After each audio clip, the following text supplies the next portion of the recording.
गुरुर्ब्रह्मा गुरुर्विष्णु गुरुर्देवो महेश्वरा गुरु साक्षात परब्रह्मा तस्मै श्री गुरुवे नमः।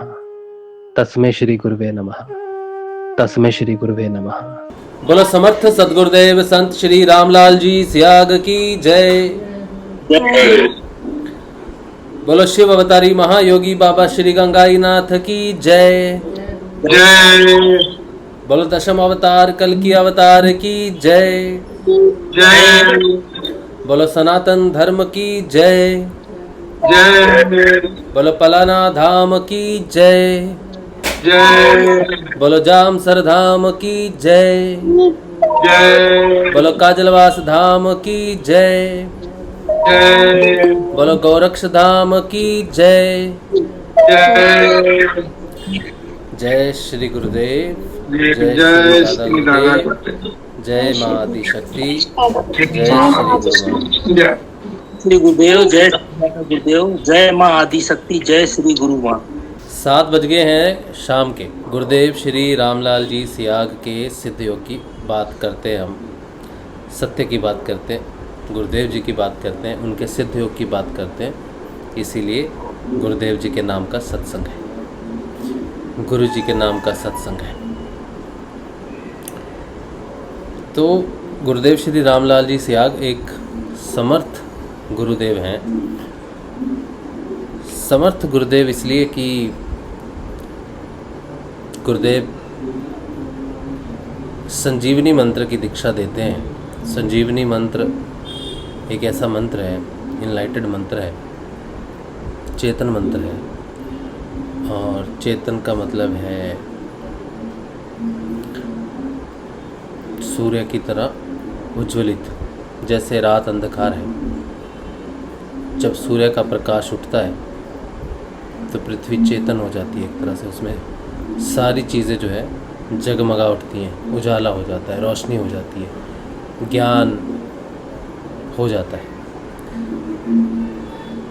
तो ये एक ऐसा संजीवनी मंत्र है जो जहाँ जाएगा वहाँ पर उजाला करेगा, चेतना करेगा, ज्ञान करेगा, ज्ञान बढ़ाएगा। संजीवनी मंत्र एक ऐसा मंत्र है जो हमारे अंदर के सारे राक्षसों को पराजित करता है, मार गिराता है और विजयी बनाता है। ये संजीवनी मंत्र राम की तरह है, कृष्ण की तरह है।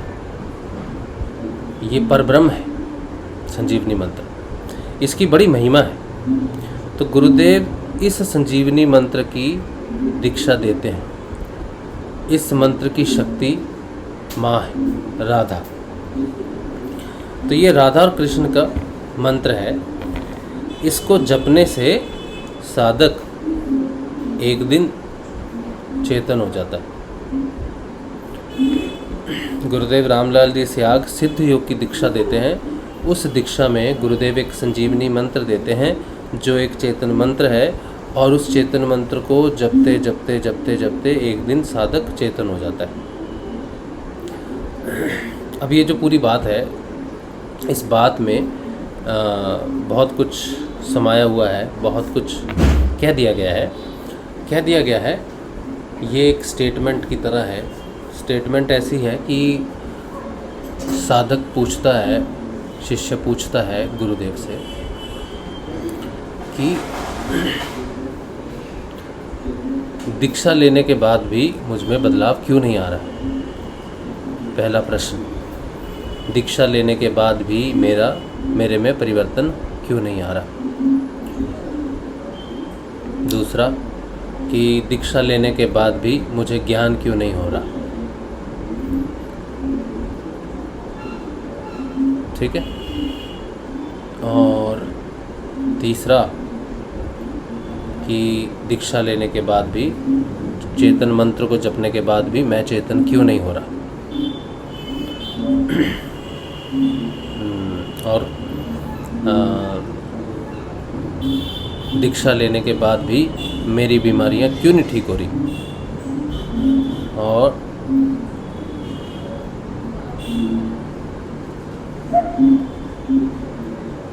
दीक्षा से मेरी समस्याएं क्यों बढ़ गई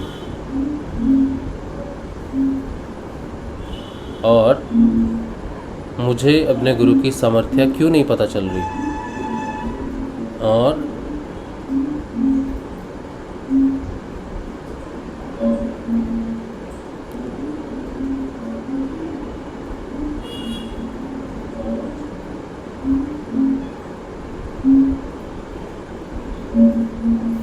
मेरा ये जीवन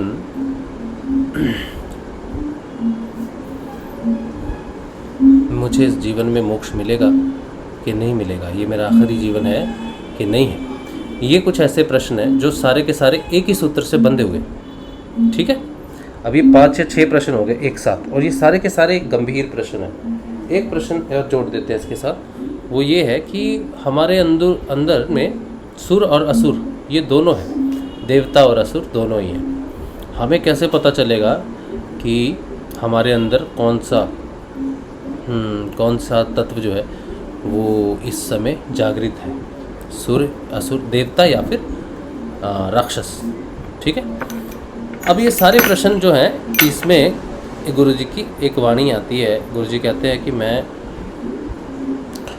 मैं आपको दीक्षा देता हूँ संजीवनी मंत्र की। संजीवनी का अर्थ होता है चेतन, जैसा हमने बात कर दिया, जिस पे हमारे सारे प्रश्न खड़े हुए हैं। अब एक जगह गुरुदेव फिर कहते हैं कि कुंडलिनी का जागना और आज्ञा चक्र का खुलना ये एक साथ होता है। अब ये लाइन पकड़ लेना, ठीक है, गुरुजी को यहाँ पे पकड़ लेते हैं हम लोग। कुंडलिनी का जागना और आज्ञा चक्र का खुलना एक साथ होता है। ये गुरुजी के शब्द है। अब इसको पकड़ के हमको गुरुजी से पूछना है कि जब आज्ञा चक्र खुल गया, कुंडलिनी जागृत हो गई, आज्ञा चक्र खुल गया, फिर हम चेतन क्यों नहीं हो रहे, फिर हमें बदलाव क्यों नहीं हो रहा, फिर हमारी बीमारियाँ क्यों नहीं ठीक हो रही, फिर हमें ये क्यों नहीं पता चल रहा है सुर असुर देवता नकारात्मक सकारात्मकता ये सब क्या चीज़ें हैं, क्या हम फंस गए, कहाँ फंस गए और ये रास्ता इतना मुश्किल क्यों लग रहा है।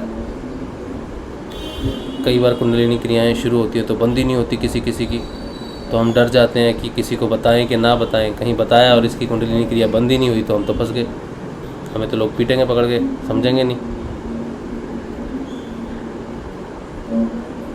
तो आपने कहा आज्ञा चक्र खुलना और चेतना का जागृत होना एक ही बात है, तो फिर क्यों नहीं हो रहा।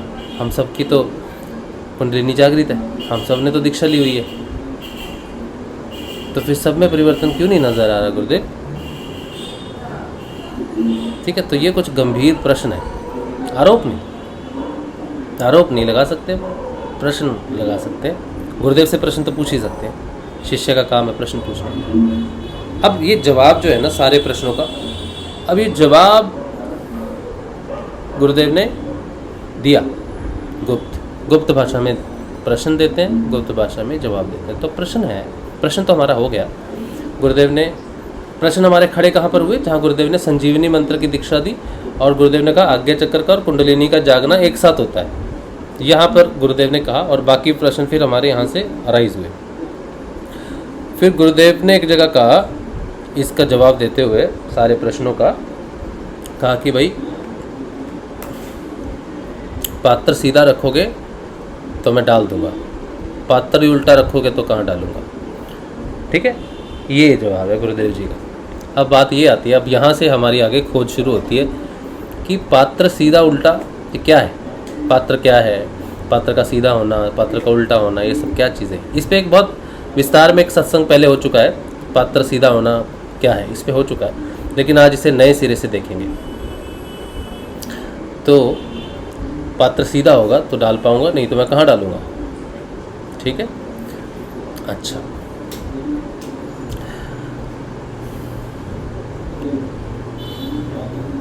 जो शुरुआत है साधक की, जो शुरुआत है साधक की शुरुआत बड़ी ही साधारण और यथास्थिति से होती है। ठीक है, यथास्थिति, जो साधक जितने भी इस दुनिया में इस समय लोग हैं वो सारे अपनी अपनी एक स्थिति में हैं, करंट पोजीशन में कहते हैं, कि एक करंट पोजीशन में हम सब हैं, यथास्थिति जहाँ जो हमारी स्थिति है उसमें है। गंगाई नाथ जी ने गुरुदेव जी से कहा कि तू सारे संसार को इसका दान दे, जो तेरे दर पे आएगा ना तो उसको तू खाली हाथ मत जाने देना, उसको दे देना। शुरुआती तौर पे गुरुदेव जी ने क्या किया कि बहुत सारे लोग आते थे तो गुरुदेव देख लेते थे, ऊर्जा देख लेते थे किसको देने। तो कुछ लोगों को दीक्षा देते थे, कुछ लोग को कहते थे आप अभी चले जाइए, बाद में आइए।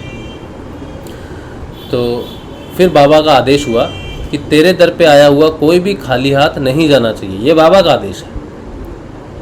ठीक है, अभी गुरु जी के लिए भी तो प्रश्न खड़ा हो सकता ना वहाँ पे कि ऐसा भी बाबा ने सबको तो आदेश दे दिया, लेकिन सारे तो उस यथास्थिति में नहीं है जिसमें मैं उड़ेलूँ, और उड़ेलूँगा भी तो ले नहीं पाएगा, वो तो ले ही नहीं पाएगा, उसका तो पात्र ही सीधा नहीं है। गुरु तो देख लेता है ना पात्र उल्टा है या सीधा है। हमें नहीं पता चलता कि हमारा पात्र उल्टा है या सीधा है, लेकिन आज पता चल जाएगा हमें। कोशिश तो यही रहेगी कि आज गुरु कृपा से पता चल जाएगा। तो अब ये सारी समस्याएं हैं साधक की, इसके अलावा साधक की कोई समस्या नहीं है। जितने भी लोग इस समय साधना कर रहे हैं, इसके बाहर किसी की कोई समस्या नहीं है। समस्या इतनी ही है बस। इसका जवाब है पात्र सीधा होना और पात्र उल्टा होना। और सारे संसार को आपने मान लिया कि ये सारे लोग जो हैं ये मानव मात्र जो है इसका अधिकारी है मानव मात्र अधिकारी है। अब ये तीसरी स्टेटमेंट है गुरुदेव की। तो पहली स्टेटमेंट होगी आज्ञा चक्र के खुलने के, कुंडलिनी जागृत होते ही आज्ञा चक्र खुल जाता है। दूसरा, पात्र सीधा रखोगे तो डालूंगा। और तीसरा, मानव मात्र इसका अधिकारी है, इसीलिए ये इतना ओपन आ गया। ठीक है, इसीलिए इतना ओपन आ गया। हाँ, तो अब शुरू करते हैं हमारी खोज सत्संग में। सबसे पहले आते हैं हमारी यथास्थिति पे जो मैंने दीक्षा ले ली आज, तो मेरी कुंडलिनी आज जागृत हो गई। अच्छा, मुझे क्रिया हुई कि नहीं हुई, इससे आप कुंडलिनी जागृत हुई कि नहीं हुई, इससे फ़र्क नहीं पड़ता। ठीक है, इससे आप पैमाना नहीं लगा सकते कि पता नहीं मेरी कुंडलिनी जागृत हुई है कि नहीं हुई। अच्छा, ये प्रश्न पूछा भी गुरुदेव से किसी ने कि कैसे पता चलेगा हमारी कुंडलिनी जागृत हो गई। तो गुरुदेव ने कहा भाई जब पता ही नहीं चलेगा तो क्यों छेड़ते हो, हैं, सो ही रहने दो। तो कहता है कि जब कुंडलिनी जागृत होगी तो आप क्या, सारी दुनिया जान जाएगी कि कुंडलिनी जागृत हुई है। प्रकाश है ना, सूर्य है, सूर्य उठेगा तो पता नहीं चलेगा आपको, किसी से पूछना पड़ेगा रोशनी देख के कि दिन हो गया कि नहीं हुआ, नहीं पूछना पड़ेगा, दिन हो गया। वो अपनी घोषणा स्वयं करता है। तो कुंडलिनी भी अपनी घोषणा स्वयं करती है, लेकिन आपको नहीं पता चल रहा, ये अलग बात है अभी नहीं पता चल रहा है। तो आपने आज दीक्षा ली, मैंने आज दीक्षा ली और मेरी कुंडलिनी आज जागृत हो गई और मेरा आज्ञा चक्र भी आज खुल गया। तो कोई कहे भाई तुम्हारा आज्ञा चक्र खुल गया, मैं कहूँगा हाँ मेरा आज्ञा चक्र खुल गया। अगर पहले दिन ही खुल गया, हाँ पहले दिन ही आज्ञा चक्र खुल गया। तो अब आती है बात कि अब ये सारे प्रश्न जो हमने पूछे शुरू में, उनका क्या, क्यों नहीं हो रहा ऐसा। अब परेशानी भी यहीं पे है सारी की सारी। तो गुरु जी से पहले तो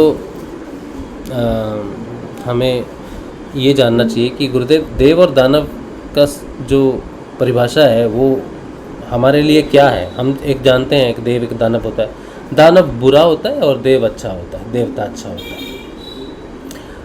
ठीक है, तो ये हम जानते हैं, ये बेसिक चीज़ हम जानते हैं। लेकिन हमें कैसे पता चलेगा कि अच्छाई क्या है और बुराई क्या है। हम उसको निर्धारित कैसे करेंगे, डिसाइड कैसे करेंगे कि ये बुरा है ये अच्छा है। वो तो शिक्षा पे डिपेंड करता है ना।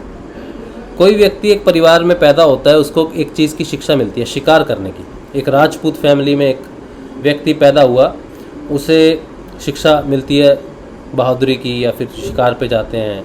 एक व्यक्ति ब्राह्मण फैमिली में पैदा हुआ, उसे कहते हैं तुमने अहिंसा नहीं करनी, तुमने किसी जीव को मारना नहीं। ठीक है, तो दोनों परिवार में दो बच्चे पैदा हुए, ये दोनों दोस्त बन जाते हैं।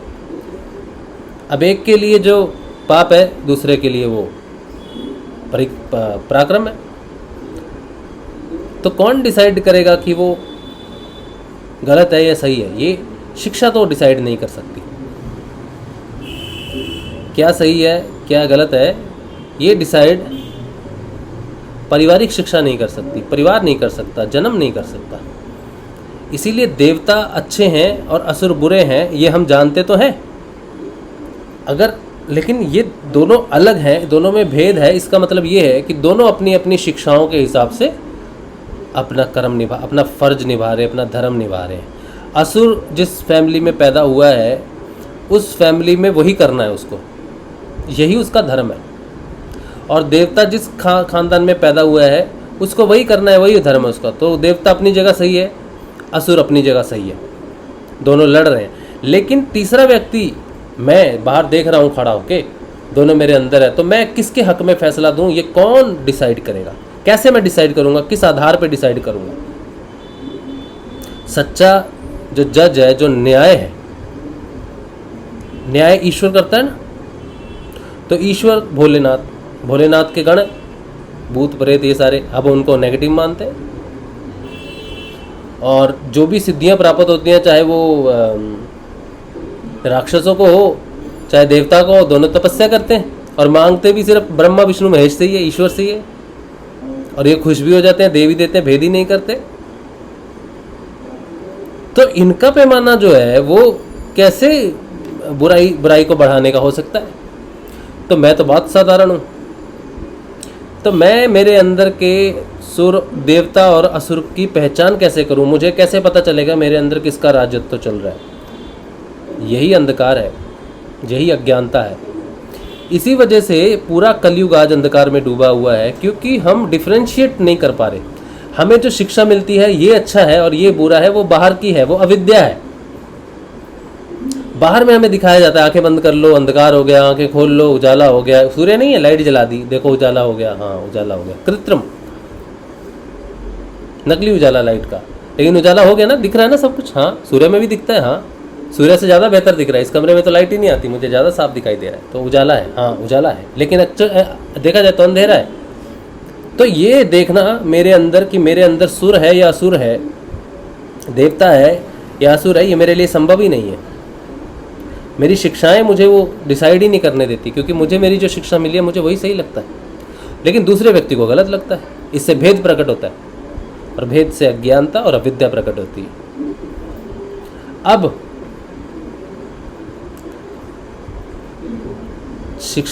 दीक्षा लेने चला गया गुरुदेव के पास, और मेरे अंदर असुर भी है, देवता भी है, और एक दोनों में से जागृत है, लेकिन मुझे पता नहीं है, क्योंकि मेरे अंदर वो ज्ञान नहीं है, वो ईश्वरीय चेतना भी नहीं है, कुछ नहीं है। लेकिन मैं गुरुजी के पास पहुंचा दीक्षा लेने के लिए। तो गुरुजी ने मुझे पहले तो लौटा दिया, जैसे गुरुदेव लौटाते थे पहले। मैंने कहा गुरुजी क्यों लौटा दिया, मैं भी आपकी दीक्षा लेने आया हूँ। फिर बाबा ने कहा नहीं, दो सबको दीक्षा दो। फिर मैं आया तो गुरुदेव ने दीक्षा दे दी। तो मैंने कहा गुरुजी कल तो नहीं दी थी, मैं आपको बता रहा हूँ, समझा रहा हूँ और खुद भी समझ रहा हूँ आपके साथ, ठीक है। कल तो नहीं दी थी दीक्षा, आज ऐसा क्या परिवर्तन आ गया कि आपने मुझे दीक्षा दे दी? गुरुदेव कहेंगे बेटा कल तो लायक नहीं था इसीलिए नहीं दी। तो गुरुदेव आज मैं लायक हो गया? नहीं, आज भी तो लायक नहीं है, तो फिर दीक्षा क्यों दे दी?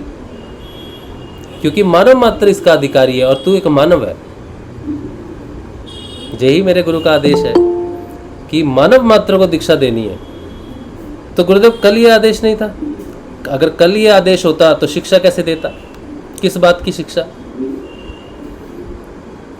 अब ये जो सर्कमस्टांस दो सर्कमस्टांसेस है, मैं इसको थोड़ा सा बताता हूँ, आप कंफ्यूज नहीं होना यहाँ पर। गुरुदेव ने जो शुरू किया काम और दादा गुरुदेव ने जो आदेश दिया और फिर गुरुदेव ने जो फॉलो किया, ये हमारे लिए एक तरह का नाट्यक्रम है, नाटक है। ऐसा नहीं है कि गुरुदेव सबको दीक्षा नहीं देना चाहते थे या मानव मात्र को इसका अधिकारी नहीं जानते थे। नहीं, ऐसा नहीं है, क्योंकि 1990 में गुरुदेव ने डिसाइड किया। और जब गुरुदेव का भेद तो तब खत्म हो गया था जब उनको गायत्री की सिद्धि हो गई थी। उनका भेद तो वहीं खत्म हो गया था मानव का। वो तो जान गए थे त्रिगुणी माया है, ये सब है, वो सब है। फिर भी उन्होंने नाट्यक्रम के सहायता से, क्यों ऐसा करते हैं गुरु? ताकि शिष्य जो है वो एक दिन उसको पकड़ के समझ सके। ज्ञान डायरेक्ट नहीं मिलता कभी भी। ज्ञान क्या है पता है? गणेश जी के साथ रिद्धि और सिद्धि रहती है। गणेश जी जहाँ आते हैं ना, वहाँ रिद्धि और सिद्धि भी आती है। तो ज्ञान एक सिद्धि है।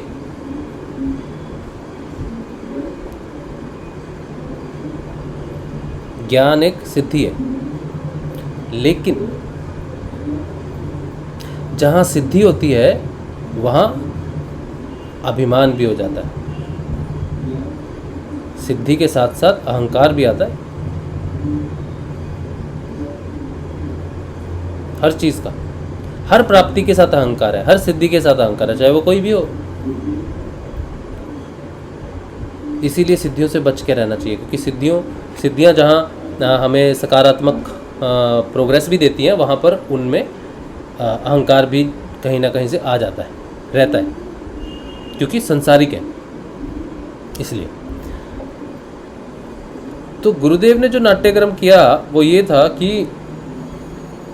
शिक्षा देने के लिए, कि पहले नहीं चयन किया, अगले दिन चयन कर लिया शिष्य का दादा गुरुदेव के आदेश से कि अब तू सबको दीक्षा दे। तो इससे एक भेद तो खुल गया इस नाट्यक्रम से, कि हम जितने भी लोग हैं सारे इस काबिल तो है नहीं। मनुष्य मानव बन गए, माँ की गर्भ से मनुष्य योनि में पैदा हो गए, ये अधिकार ले लिया हमने, लेकिन गुरु की दीक्षा के काबिल नहीं। ये बात गुरुजी ने इस नाट्यक्रम से समझाई है कि उन्होंने सबको दीक्षा नहीं दी, कुछ को लौटा दिया, लेकिन दादा गुरुदेव ने कहा नहीं सबको दे दो, तो गुरुदेव ने सबको दे दी। लेकिन असल में देखा जाए, अंदर में इस नाट्यक्रम को खोल के देखा जाए तो जितने लोगों की भी दीक्षा आज तक हुई है, इसमें से सारे दीक्षा के अधिकारी नहीं है, लेकिन फिर भी उनकी दीक्षा हो गई, क्योंकि मानव मात्र अधिकारी है। अब इससे आगे का क्वेश्चन, पहला क्वेश्चन था कि बदलाव सब में क्यों नहीं आ रहा। अब बदलाव किस में आता है पता है? बदलाव शुरू होता है मन से।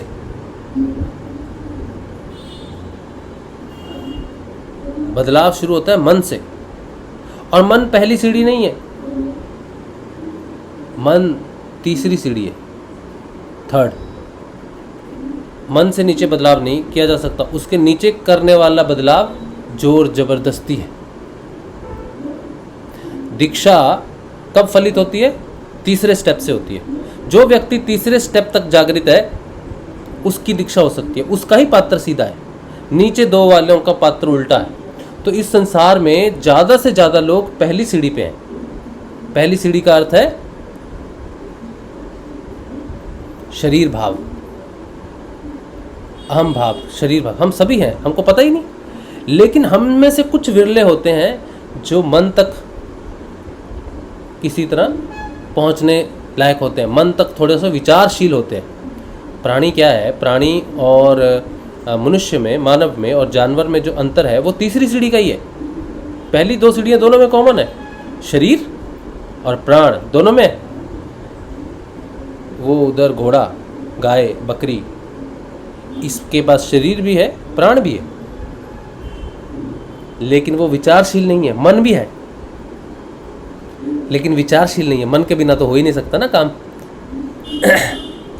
लेकिन मन विचारशील नहीं है, और इधर मानव के पास मन है जो विचारशील है। बस यही परिवर्तन है, यहीं से मनुष्य अलग हो गया, सारे प्राणियों से अलग हो गया। तो जब दीक्षा लेने कोई आ रहा है, वो प्राणी विचारशील का अर्थ क्या है? अब यहाँ विचारशील का अर्थ है ऊपर का विचारशील होना, अध्यात्म की तरफ विचारशील होना, परमात्मा की तरफ विचारशील होना। ठीक है, विचारशील तो हम सभी बैठ के सोचते हैं आज क्या सुख भोगा जाए, कैसे भोगा जाए, कैसे ये चीज़ प्राप्त की जाए, कैसे वो चीज़ प्राप्त की जाए, कैसे मैं ले लूँ, कैसे मैं सुखी हो जाऊँ, कैसे मेरा काम हो जाए। मेरा काम क्यों नहीं हो रहा गुरुदेव? मेरा काम क्यों नहीं हो रहा गुरुदेव? मैं ठीक क्यों नहीं हो रहा? झूठ बोल रहे हो तुम। हाँ, गुरुदेव पे ऐसे लोग बोलते हैं, शिष्य गुरुदेव के बोलते हैं, गुरुदेव ने कहा मैं तो ठीक नहीं हो रहा, गुरुदेव ने वाणी में ये कहा है सब बीमारी ठीक होंगी, मैं नहीं हो रहा, तुम झूठ बोल रहे हो, तुम सुन नहीं रहे, तुम सब झूठा प्रचार कर रहे हो, मैं तो ठीक नहीं हो रहा। ऐसे लोग हैं। ये प्राणी विचारशील जरूर है, लेकिन ये नीचे की तरफ है इसकी विचारधारा। ये शिक्षा, ये दीक्षा का अधिकारी नहीं है, ये गुरु की दीक्षा का अधिकारी नहीं है शिष्य। अभी लेकिन वो मानव है बोल के उसकी दीक्षा होगी। अब ये परिवर्तन का अधिकारी नहीं है शिष्य। इसको कोई भी रोग है, कैंसर है, दमा है, हाइपेटाइटिस है, या फिर कोई भी कैसी शुगर है, कुछ भी है, उसको ये परिवर्तन का अधिकारी नहीं है, क्योंकि ये दीक्षा का ही अधिकारी नहीं है। लेकिन फिर भी इसकी दीक्षा होगी। अब ये इसलिए परिवर्तन नहीं आ रहा। अब कहे कि चलो ठीक है, मुझ में परिवर्तन नहीं आ रहा, मैं दीक्षा का अधिकारी नहीं हूँ, क्योंकि मैं विचारशील तो हूँ, लेकिन मैं नीचे अपने शरीर और प्राण की तरफ हूँ। मतलब मेरे रिलेशनशिप ठीक हो जाए, मेरे फैमिली ठीक हो जाए, मेरा शरीर ठीक हो जाए, मैं ठीक क्यों नहीं हो रहा, मैं ठीक क्यों नहीं हो रहा, गुरुदेव क्यों नहीं तुमको ठीक कर। ये गुरुदेव की तरफ श्रद्धा वाला विचार नहीं है। वो नाम भी जपेगा, वो थोड़े दिन ध्यान भी करेगा, लेकिन कितने दिन करेगा ये सोच के रखेगा। 10 दिन, 15 दिन, 20 दिन, 1 महीना, 2 साल, 10 साल, वो टाइम के हिसाब से सिर्फ उसकी विचारशील नीचे ही है, उसको ठीक ही होना है बस। गुरु के प्रति कुछ नहीं झुका। वो खुद भी इस बात को जानता नहीं है, क्योंकि ज्ञान नहीं है उसके पास, वो इस बात को जानता ही नहीं है। असुर और देवता और असुर का भेद उसे मालूम ही नहीं है। अभी जो पहला प्रश्न था हमारा, वो ज्ञान शक्ति नहीं है कि वो डिसाइड कर सके, क्योंकि असुरों में वो ज्ञान शक्ति होती ही नहीं है कि वो देवताओं से जान सके कि वो देवता क्यों है, मैं असुर क्यों। नहीं तो वो लड़ते क्यों, वो तो देवता ही बन जाते ना। उनको उस चीज का ज्ञान नहीं है कि वो मार काट कर रहे हैं या फिर अहिंसा कर रहे हैं, वो गलत है, वो उनका धर्म है, उनको वही चाहिए। तो जो मनुष्य है, जो विचारशील है, लेकिन वो विचारशील कैसे है उसको ये मालूम नहीं। देवता और दानव के बीच में वो भेद नहीं कर पा रहा, इसमें उसका कोई कसूर नहीं है, अज्ञानता है। लेकिन मानव मात्र बन के आ गया बोल के भोलेनाथ की कृपा का अधिकारी हो गया। ठीक है, अब भोलेनाथ मैं दादा गुरुदेव को कह रहा हूँ यहाँ पर, ठीक है। वो हिमालय पे बैठने वाले को मैं नहीं जानता मैं तो उसको जानता हूँ जो जामसर में बैठ के तपस्या करता है, वही मेरा भोलेनाथ है तो भोलेनाथ की कृपा का पात्र हो गया, क्योंकि भोलेनाथ भेद नहीं करते सुर असुर में, सबको वरदान देते हैं, सबको देते हैं। वो कैसे उसको यूज़ करता है वो भस्मासुर की देख तपस्या शंभु ने वर दे डाला, शिव की शक्ति शिव के ही पीछे भागे डमरू वाला। ऐसे समय में विष्णु जी ने मोहनी रूप बनाया, भस्मासुर को छलिया ने छल से अपने संग नचाया। पापी हुआ भस्म अपने ही हाथों, शिव का हुआ बोल बाला रे भाई, समय का खेल निराला रे भाई, समय का खेल निराला। तो शिव नहीं भेद करते, चाहे प्राणों पे बनाई लेकिन भेद नहीं करते, ठीक है। लेकिन वो काम जो करते हैं ना, वो दोनों कृष्ण और शिव दोनों अलग नहीं है, दोनों एक ही शक्ति हैं, अलग अलग तरीके से कार्य करती है। एक लुटा देती है, शिव पूरा लुटा देता है, तो विष्णु उसको कंट्रोल में रखता है, सुर और असुर का भेद बना के रखता है, डिफ्रेंशिएट क्रिएट करके रखता है। इसीलिए सागर मंथन में जो मुख्य भूमिका रही वो विष्णु की। शिव तो सब दे रहे, ले भी रहे शिव, क्योंकि शिव भेद नहीं कर रहे, ना विष में ना अमृत में। तो जो विष निकला था वो देवताओं के लिए भी था और असुरों के लिए भी था, लेकिन शिव के पुत्र हैं, भेद नहीं करते शिव। मेरा कोई भी पुत्र विष नहीं पिएगा, मैं पीऊंगा, तो शिव ने वो पी लिया। अब अमृत निकला, अब अमृत निकला, यहाँ शिव भेद नहीं करते। शिव कहते हैं असुरों को भी दे दो और इनको भी दे दो, दोनों तो मेरे पुत्र हैं वो भेद नहीं करते, वह भेद नहीं है। लेकिन वो भेद नहीं करते, वो ईश्वर का एक स्वरूप है, उनकी एक शक्ति का स्वरूप है। लेकिन आगे दूसरी शक्ति उसको कंट्रोल भी करती है, वो है विष्णु। वो कंट्रोल करती है, कि मैनेज करती है चीज़ों को। इसीलिए कृष्ण को मैनेजमेंट गुरु भी कहते हैं। वो मैनेज करता है कि नहीं नहीं, सबको नहीं दे सकते, ये सबका अप्रेजल नहीं है, ये कुछ लोगों का अप्रेजल है, सबका नहीं है। तो वो आगे उसको फिल्टर कर देते हैं। ये गुरुदेव रामलाल जी स्याग फिल्टर करते हैं। दादा गुरुदेव ने तो दे दिया आदेश कि तू सबको बांट मानव मात्र इसका अधिकारी है। ये बाबा गंगाईनाथ है, ये अमृत है, ये कल्प तरु का अमर फल है, अमृत है, सबको दे दे। गुरुदेव ने कहा सबको दे दूं? हाँ सबको दे दो। तो ठीक है, दिखने में लगेगा कि सबको दे दिया, दिखने में लगेगा कि सबको दे दिया, क्योंकि आदेश है ना गुरुदेव का, दादा गुरुदेव का, गुरुदेव को आदेश है, मानना ही पड़ेगा। गुरु का आदेश तो टाल ही नहीं सकते।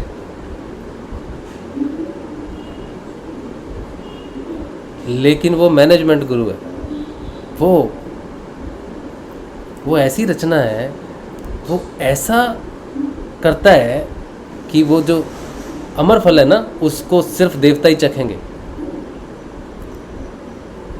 आपके अंदर भी असुर भी है और देवता भी है। आपको दीक्षा मिल गई गुरुदेव से क्योंकि आप मानव हो, लेकिन आप में बदलाव नहीं आ रहा क्योंकि आपने अमर फल पाने के बाद भी उसको चखना नहीं सीखा अभी तक, उसको चख नहीं सके अभी तक। उसका कारण है असुरी वृत्ति। 3 गुण रहते हैं जब साधक चेतन होता है ना, तो तमोगुण, रजोगुण और सतोगुण रहते हैं, तीनों तब भी रहते हैं, वो तो बाद में धीरे धीरे खत्म होता है। लेकिन वृत्ति प्रभावित है, असुरी वृत्ति, उसको कहते हैं अविश्वास। जो हमेशा असुरों ने किया, देवताओं ने भगवान पे कभी अविश्वास नहीं किया। जैसा विष्णु ने बोला उन्होंने वैसा ही किया, जाओ ये करो। तो वो हैरान जरूर होते थे कि ये करने के लिए बोल रहे विष्णु, हम तो फंस जाएंगे। विष्णु ने ऋषि को बोला कि वो राक्षस का वध करना है, उसकी हड्डियों का, और ऋषि है ना, उसकी हड्डियों के लिए अस्त्र बनाओ, इंद्र को कहा। ददच्ची ऋषि शायद, जहाँ तक मुझे याद है ना, ऐसे नाम था कुछ। तो उसको हड्डियों का अस्त्र बनाना था। तो वो गए। अब ये बड़ी अजीब बात है, विष्णु ने अपने भक्त को ही बोल दिया अभी प्राण दे दो। कितना अजीब लगता है सुनने में। और अब इंद्र भी जाए तो कैसे मांगे कि मैं आपकी अस्थियां लेने आया हूँ, ददीची ऋषि की। लेकिन जो दिखता है वो उस वैसा दिखता, नेत्रों से वैसा दिखता है, लेकिन उसका कार्य अलग है। तो हमारे अंदर भी एक असुरी वृत्ति है। हम क्या करते हैं, हम विश्वास नहीं करते। हम इन पंच इंद्रियों से ही देखने और सुनने, गुरुदेव ने क्या कहा उसको भौतिक रूप से समझने की कोशिश। गुरुदेव ने कहा सारी बीमारियां ठीक होती, मेरी तो नहीं हुई। सिर्फ उसको भौतिक इंद्रिय से सुना और इसका निष्कर्ष निकालते हैं। देवता को भी वही बात कही जाती है। समर्पित जो शिष्य में बदलाव आने शुरू होते हैं ना, उसको भी वही बात कही हुई है गुरुदेव ने, सारी बीमारियां ठीक होंगी। ये वही बात है कि इंद्र को कह दिया कि जाके उसकी अस्थियां लेके आओ। तो इंद्र क्योंकि देव है, उसने पालन किया। यहीं कोई असुर होता, असुरी वृत्ति होती, तो वो मानता नहीं विष्णु की बात। वो कहता ये कैसे मैं कर सकता हूँ, किसी ये तो ये है, वो बहुत करता। हालांकि उसकी वृत्ति मारना ही है, लेकिन कहने की बात है कि देवता को जितना अजीब लग रहा है ये सुनने में कि किसी को मांगना, और जो ऋषि है जब वहाँ पे जाएंगे उसको कहेंगे कि हे ऋषि, ऋषि देवता है ना, तो ऋषि को कहा कि ऋषि मुझे आपकी अस्थियाँ चाहिए। विष्णु तो कहते हाँ मैं जानता हूँ, विष्णु जी का आदेश है कि मेरी अस्थियों से तुम वज्रासन बनाओ जिससे राक्षस का वध होगा। लेकिन यहीं ऋषि की जगह कोई दानव है जिसका वध करना है, उसको डायरेक्ट बोल देते, आदेश देते विष्णु कि तेरा वध होना है, तेरा वध करने से अच्छा तो अपना वध खुद ही कर ले। तो वो करता, उसके वध के लिए तो हो रहा सब कुछ, लेकिन वो नहीं मानेगा क्योंकि वो यकीन नहीं करेगा कि उसके वध होने से ही शांति होगी, क्योंकि शांति तो उसको करनी नहीं है, उसको तो अशांति फैलानी है। इसीलिए देवता और असुर में विरोध शुरू से ही है। और विरोध का एकमात्र हमारे अंदर, अगर हमें पता करना है कि मेरे अंदर परिवर्तन क्यों नहीं आ रहा है, मेरे अंदर असुरी वृत्ति जागृत है या देवता की वृत्ति जागृत है, इसका एकमात्र जो सूत्र है वो है विश्वास और अविश्वास। जब आपको ज्ञान की सिद्धि होगी ना, तब एकमात्र यही सूत्र होगा जो आपको आगे बढ़ाएगा। ज्ञान एक दिन में सारा नहीं मिल जाएगा। एक बहुत बड़ा महल है ज्ञान का, उसका पहले एक रूम में जाओगे उजाला हुआ, बाकी में अंधेरा है। अगले रूम में जाने का एकमात्र सूत्र है विश्वास। विश्वास ये कि जो मेरे पास है जितना मैं देख पा रहा हूँ, जितना मैं सोच पा रहा हूँ, समझ पा रहा हूँ, वो मेरा नहीं है, वो उसी परमात्मा का है, वही गुरु का है। वो गुरु की बात कितनी भी समझने में कठिन लगे, कितनी भी अटपटी लिखे, कितनी भी बेतुकी लगे, मुझे अगर थोड़ा ज्ञान प्राप्त हो गया, मैं समझने लग गया चीज़ों को, और गुरु की कोई बात है, गुरु ने कहा बेटा एक काम करो, रात हो गई है, मशाल जला लो, और सूरज पूरा सिर पे चढ़ा हुआ है, मैं शिष्य हूँ, तो मैंने कहा गुरुदेव आप अपनी आँखों को चेक करवाइए, मोतियाबिंद हो गया आपको हैं? आप क्या कह रहे हो, रात हो गई है, देखो ना ऊपर सूर्य चमक रहा है, सूर्य की गर्मी भी हमें फील हो रही है, गर्माहट भी मिल रही है, तेज दोपहर है, इतनी गर्मी लग रही है, इतनी रोशनी आँखों को चकाचौंध कर दे रही है, और आप कह रहे हैं रात है मशाल जला लो, क्या बात कर रहे हो आप? तो गुरु कहेगा नहीं बेटा रात है, मशाल जला लो। अब क्या करोगे? गुरुजी तो गुरुजी लॉस्ट गुरुजी लॉस्ट हिज सेंसेस, या शिष्य बन के मशाल जलाओगे? अगर मशाल जलाई तो जो आसपास खड़ी है ना दुनिया, वो कहेगी तुम पागल हो, है? बोला नहीं गुरुजी ने कहा है मशाल जलाओ रात। बोला तुम्हारे गुरुजी को पता नहीं चलता उजाला है, और तुम भी मान रहे हो पागल की तरह। तुम्हारी अपनी सेंसेस नहीं है, अपनी बुद्धि नहीं है, तुमको दिखाई नहीं देता, तुम्हें आंखें नहीं दी भगवान ने, शर्म आनी चाहिए तुमको। बोला नहीं गुरुजी ने बोला। बोला गुरुजी ने बोला, तुमको मालूम है गुरुजी ने गलत बोला है, तो फिर तुम क्यों कर रहे हो? गुरुजी को बताओ कि गलत है। तो बोला मैंने बताया गुरुजी को, गुरुजी उजाला है, गर्मी लग रही है। गुरुजी बोल रहे फिर भी नहीं, अंधेरा है, मशाल जलाओ। ये परिस्थिति है हमारी।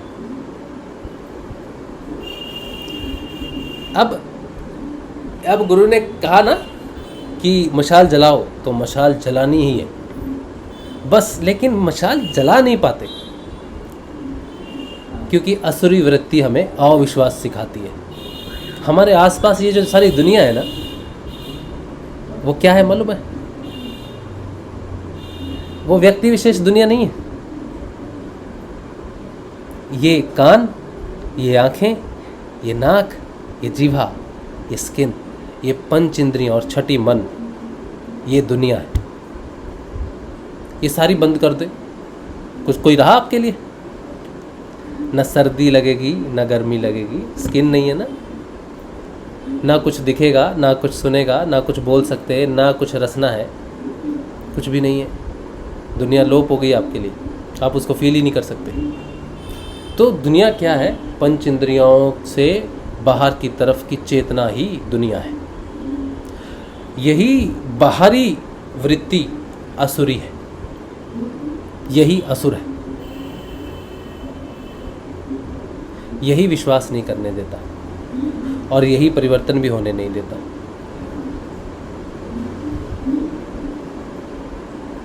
शास्त्रों में ऐसे नहीं लिखा गुरु वाक्यम ब्रह्म वाक्यम। गुरु ने अगर कह दिया कि सारी बीमारियां ठीक होंगी तो होंगी। गुरु ने कह दिया कि मोक्ष मिलेगा तो मिलेगा। गुरु ने कह दिया कि कुंडलिनी जागृत हो जाएगी तो हो जाएगी। गुरु ने कहा कि ये संजीवनी मंत्र है, सारी बीमारी से बचाएगा तो बचाएगा। लेकिन तब तक ये काम नहीं करेगा जब तक तुम्हारा पात्र सीधा नहीं। और पात्र सीधा होने का मतलब है देवता वृत्ति, क्योंकि ये विष्णु है। ये सीधा पात्र जानता है, और जो अमृत है ना, इसने सिर्फ देवताओं को दिया। ये विष्णु है जो बांट रहा है। ये संजीवनी मंत्र का जो दान दे रहा है ना, आप सबको दीक्षा दे रहा है, ये स्वयं श्री कृष्ण है। भोलेनाथ ने तो बोल दिया है सबको देना है, और इसने आपको दे भी दिया। बस यही एक चीज़ है जो आपको ध्यान में रखनी है, जो गुरुदेव ने कही थी कि कुंडलिनी का जागरण और आज्ञा चक्र का खुलना एक साथ होता है। और ये बिल्कुल सत्य है, एब्सोल्युटली ट्रुथ, इसमें कोई झूठ नहीं है। जितने लोगों की दीक्षा हो गई उनकी कुंडलिनी भी जागृत है और उनका आज्ञा चक्र भी खुला हुआ है, लेकिन असुर प्रवेश नहीं कर सकता। आज्ञा चक्र से, और वो है हमारी चेतना। चेतना या तो असुरी होती है या देवगणी होती है। बस चेतना ही है जो उस असुर में असुरी है, उस असुर को असुर बनाती है और देवता को देवता बनाती है। देवता से चेतना छीन लो कि वो देवता है, असुर से चेतना छीन लो कि वो असुर है, तो क्या रह गया? उसका असुरीपन खत्म हो गया। अगर मेरे से मेरी चेतना छीन ली जाए, बाहरमुखी जो है, तो मैं क्या रह गया? बाहरमुखी रहा नहीं ना। असुर कभी विश्वास नहीं करते। राहु ने अकेले आके अमृत पी लिया चोरी से, वो भी भेष बदल के, झूठ से। सोता तो 2-4 को और लेके आता अपने साथ, सबको बताता, वहां जाके सारे असुरों को बताता, सब भेष बदल लो। पर उसे पता था कि मैंने सबको बता दिया तो सारे तो देव नहीं बन सकते, भांडा फूट जाएगा। अपने लालच के बारे में सोचा, अपने बारे में सोचा। यहाँ लालच है, यहाँ सेल्फिशनेस, यहाँ पे ईर्ष्या दूसरों के प्रति, झूठ, सब कुछ है। यही उसे असुर बनाती है। अगर उसने, विष्णु ने चयन किया कि तुमको नहीं मिलना है तो नहीं मिलना है। उनको तो पता नहीं चला असुरों को, लेकिन अगर देवताओं के लिए चयन करता विष्णु कि तुम्हें नहीं मिलना है, तो देवता उसके लिए झूठ नहीं बोलते, क्योंकि वो वृत्ति ही देवगणी वृत्ति है, विश्वास करने वाली वृत्ति है ईश्वर पे, इसीलिए वो देवगण है। तो हमारे अंदर जो प्रश्न खड़े होते हैं कि मेरी कुंडलिनी जागृत हुई कि नहीं हुई, हो गई, लेकिन मुझ में परिवर्तन नहीं आ रहा, क्योंकि मैं अंदर, चेतना मेरी बाहरी है, और मैं जब तक अंदर प्रवेश नहीं करूंगा तब तक मुझे परिवर्तन हो ही नहीं सकता। मेरे अंदर तब तक परिवर्तन नहीं हो सकता जब तक मेरा पात्र सीधा ना हो वो अमृत लेने के लिए। और अमृत सिर्फ देवताओं को मिलेगा, यानी कि उसी वृत्ति का इंसान को मिलेगा जो विश्वासी है, जो विश्वास कर सकता है कि ये सरी दोपहर को जो सूर्य दिख रहा है ना, अर्धरात्रि है। बस ये बहुत बड़ा है, फर्क है चेतना का। क्योंकि गुरु शरीर भाव से कभी बात ही नहीं करता।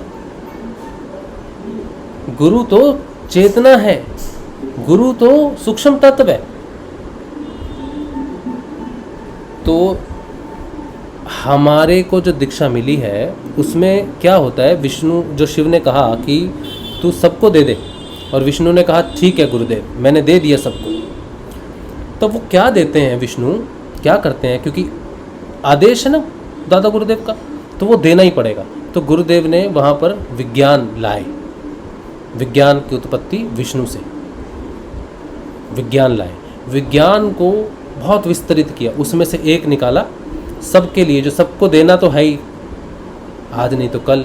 गुरुदेव ने ये तो नहीं कहा ना कि भाई तू दे दे इसको, वो कब ले रहा कब नहीं ले रहा वो तो विज्ञान पे आ सकता है, क्योंकि वो अधिकारी नहीं है। तो एक विज्ञान लय, जप, मंत्र, यहाँ से मंत्र की उत्पत्ति। वरना बिना मंत्र के भी तो शिव की कृपा हो गई तो हो गई, दे दिया बिना मंत्र के, बस आ गया, लो जी गुरुदेव ने आशीर्वाद उठा दिया, आपका हो गया काम। लेकिन फिर वो विज्ञान आया, उस विज्ञान का नाम है मंत्र विज्ञान। ये एक बैरियर है, ये एक प्योरीफायर है, ये एक गेट पास है। अब क्या कहते हैं, सबको मैंने दे दिया भाई, लेकिन इस मंत्र का जाप करो। अब ये मंत्र डिसाइड करेगा कि आप लायक हो कि नहीं हो। ये अगर नहीं है तो लायक बनाएगा, ये मंत्र बनाएगा लायक। अब ये बहुत बड़ी चीज़ है, इसीलिए इसे कहा है चेतन मंत्र, संजीवनी मंत्र, परोपकारी मंत्र। शुरू में मैंने बात की थी ना कि मंत्र क्या है, तो ये इनलाइटेड मंत्र है। ये परीक्षा लेकर पास करता है, और जो पास नहीं होता है उसको प्योरीफाई करता है। लेकिन अब प्रॉब्लम क्या हो गई कि जो असुरी है मेरे जैसे, ठीक है, मैं इसलिए कह रहा हूँ कि 5 वर्ष मैं अपनी स्थिति वहाँ से ले रहा हूँ। आज की बात मैं नहीं कर रहा हूँ, आज तो गुरु कृपा से मैं चेतन हूँ। लेकिन जब 2014 में शुरू किया था तो वही पात्र उल्टा रहा मेरा 5 वर्ष।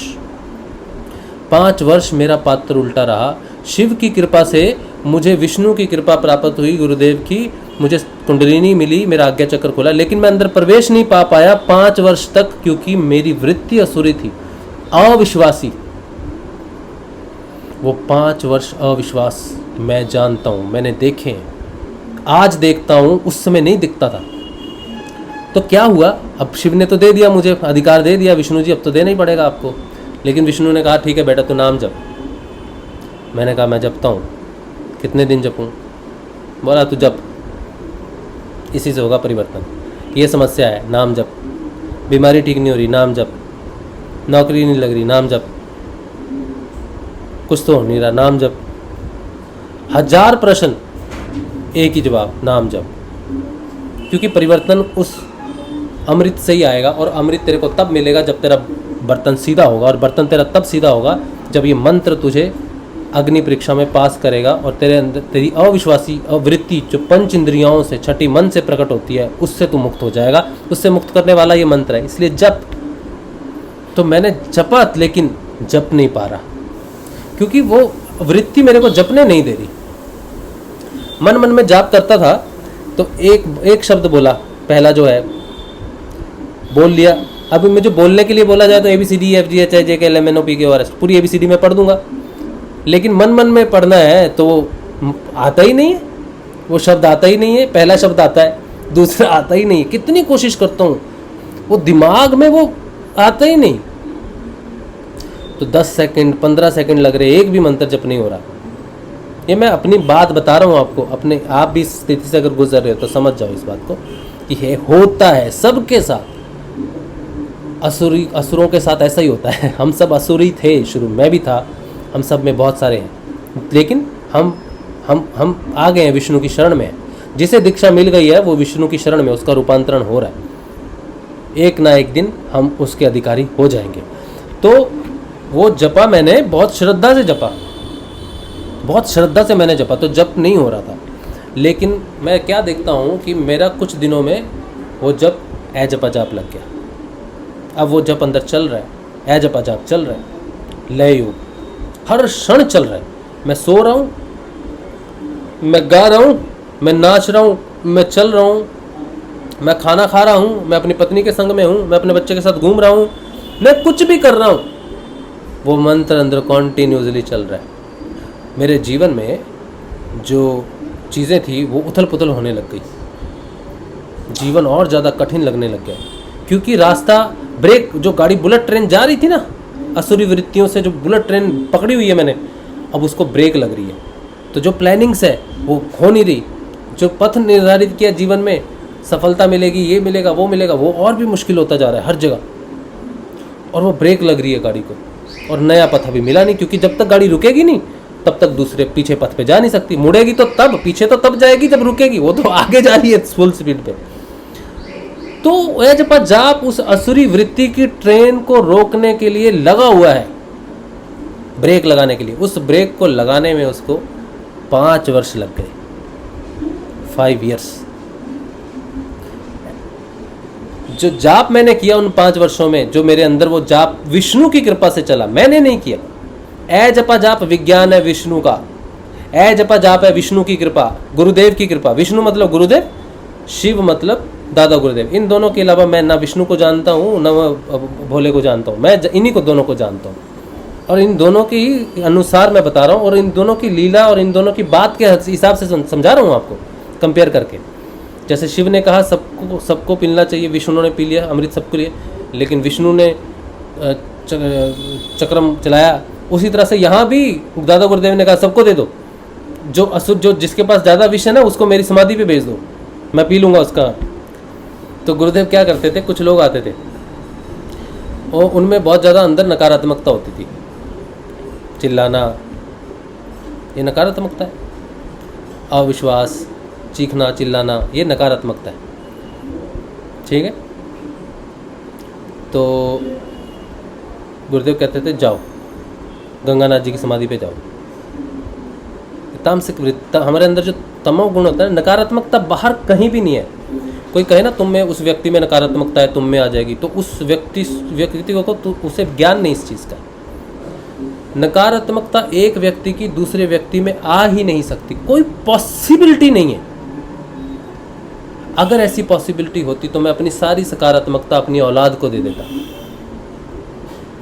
क्या कोई पिता अपनी सकारात्मकता, अपनी शिक्षा दे सकता, बेटा ऐसा नहीं करना, बेटा वैसा नहीं करना, ऐसा मत करो, ऐसा मत करो, ये तो बकते हैं पेरेंट, लेकिन क्या बच्चे धारण करते हैं? तो जब एक पिता, एक माता जो सर्वस्व प्रदान कर सकती है अपने पुत्र को, वो नहीं दे सकती बाहर से कुछ भी, तो कोई व्यक्ति आपको नकारात्मकता या सकारात्मकता कैसे दे सकता है?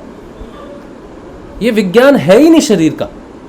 जो है मेरे अंदर है, तमोगुण भी है, रजोगुण भी है, सतोगुण है। जब तमोगुण भारी होता है, जब छूटने वाला होता है ना तमोगुण, जब वो निकलने वाला होता है, तब आदमी चिल्लाता है। लोगों को लगता है इसमें नकारात्मकता आ गई, नहीं, वो नकारात्मकता से छूट रहा है बोल के चिल्ला रहा है।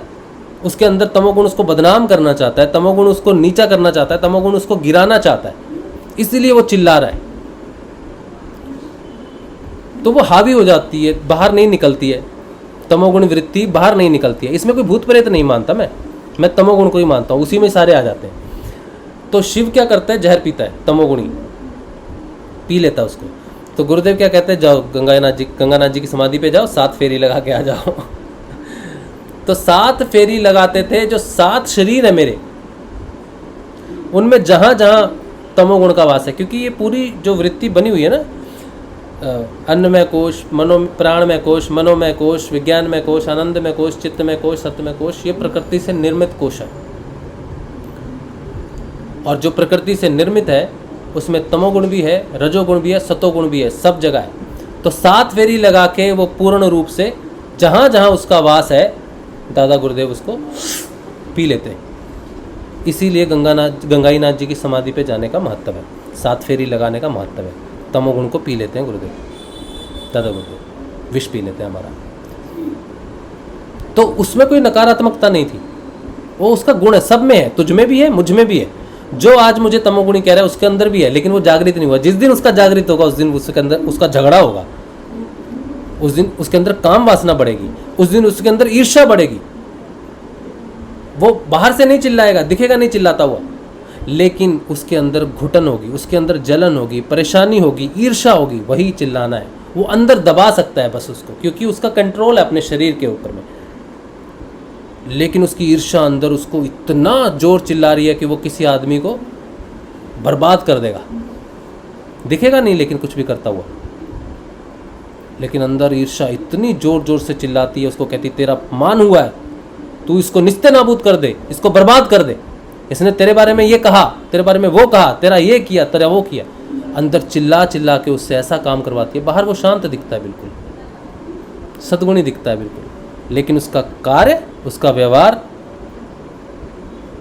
वो सारा कार्य करवा देता है उससे। तो तमोगुण कई जो होते हैं वो रोक ही नहीं पाते, उनको इस चीज़ का ज्ञान ही नहीं होता, तो वो चिल्लाते हैं, तो उनका दिख जाता है, तो लोग उन पर ठप्पा लगा देते हैं तमोगुणी।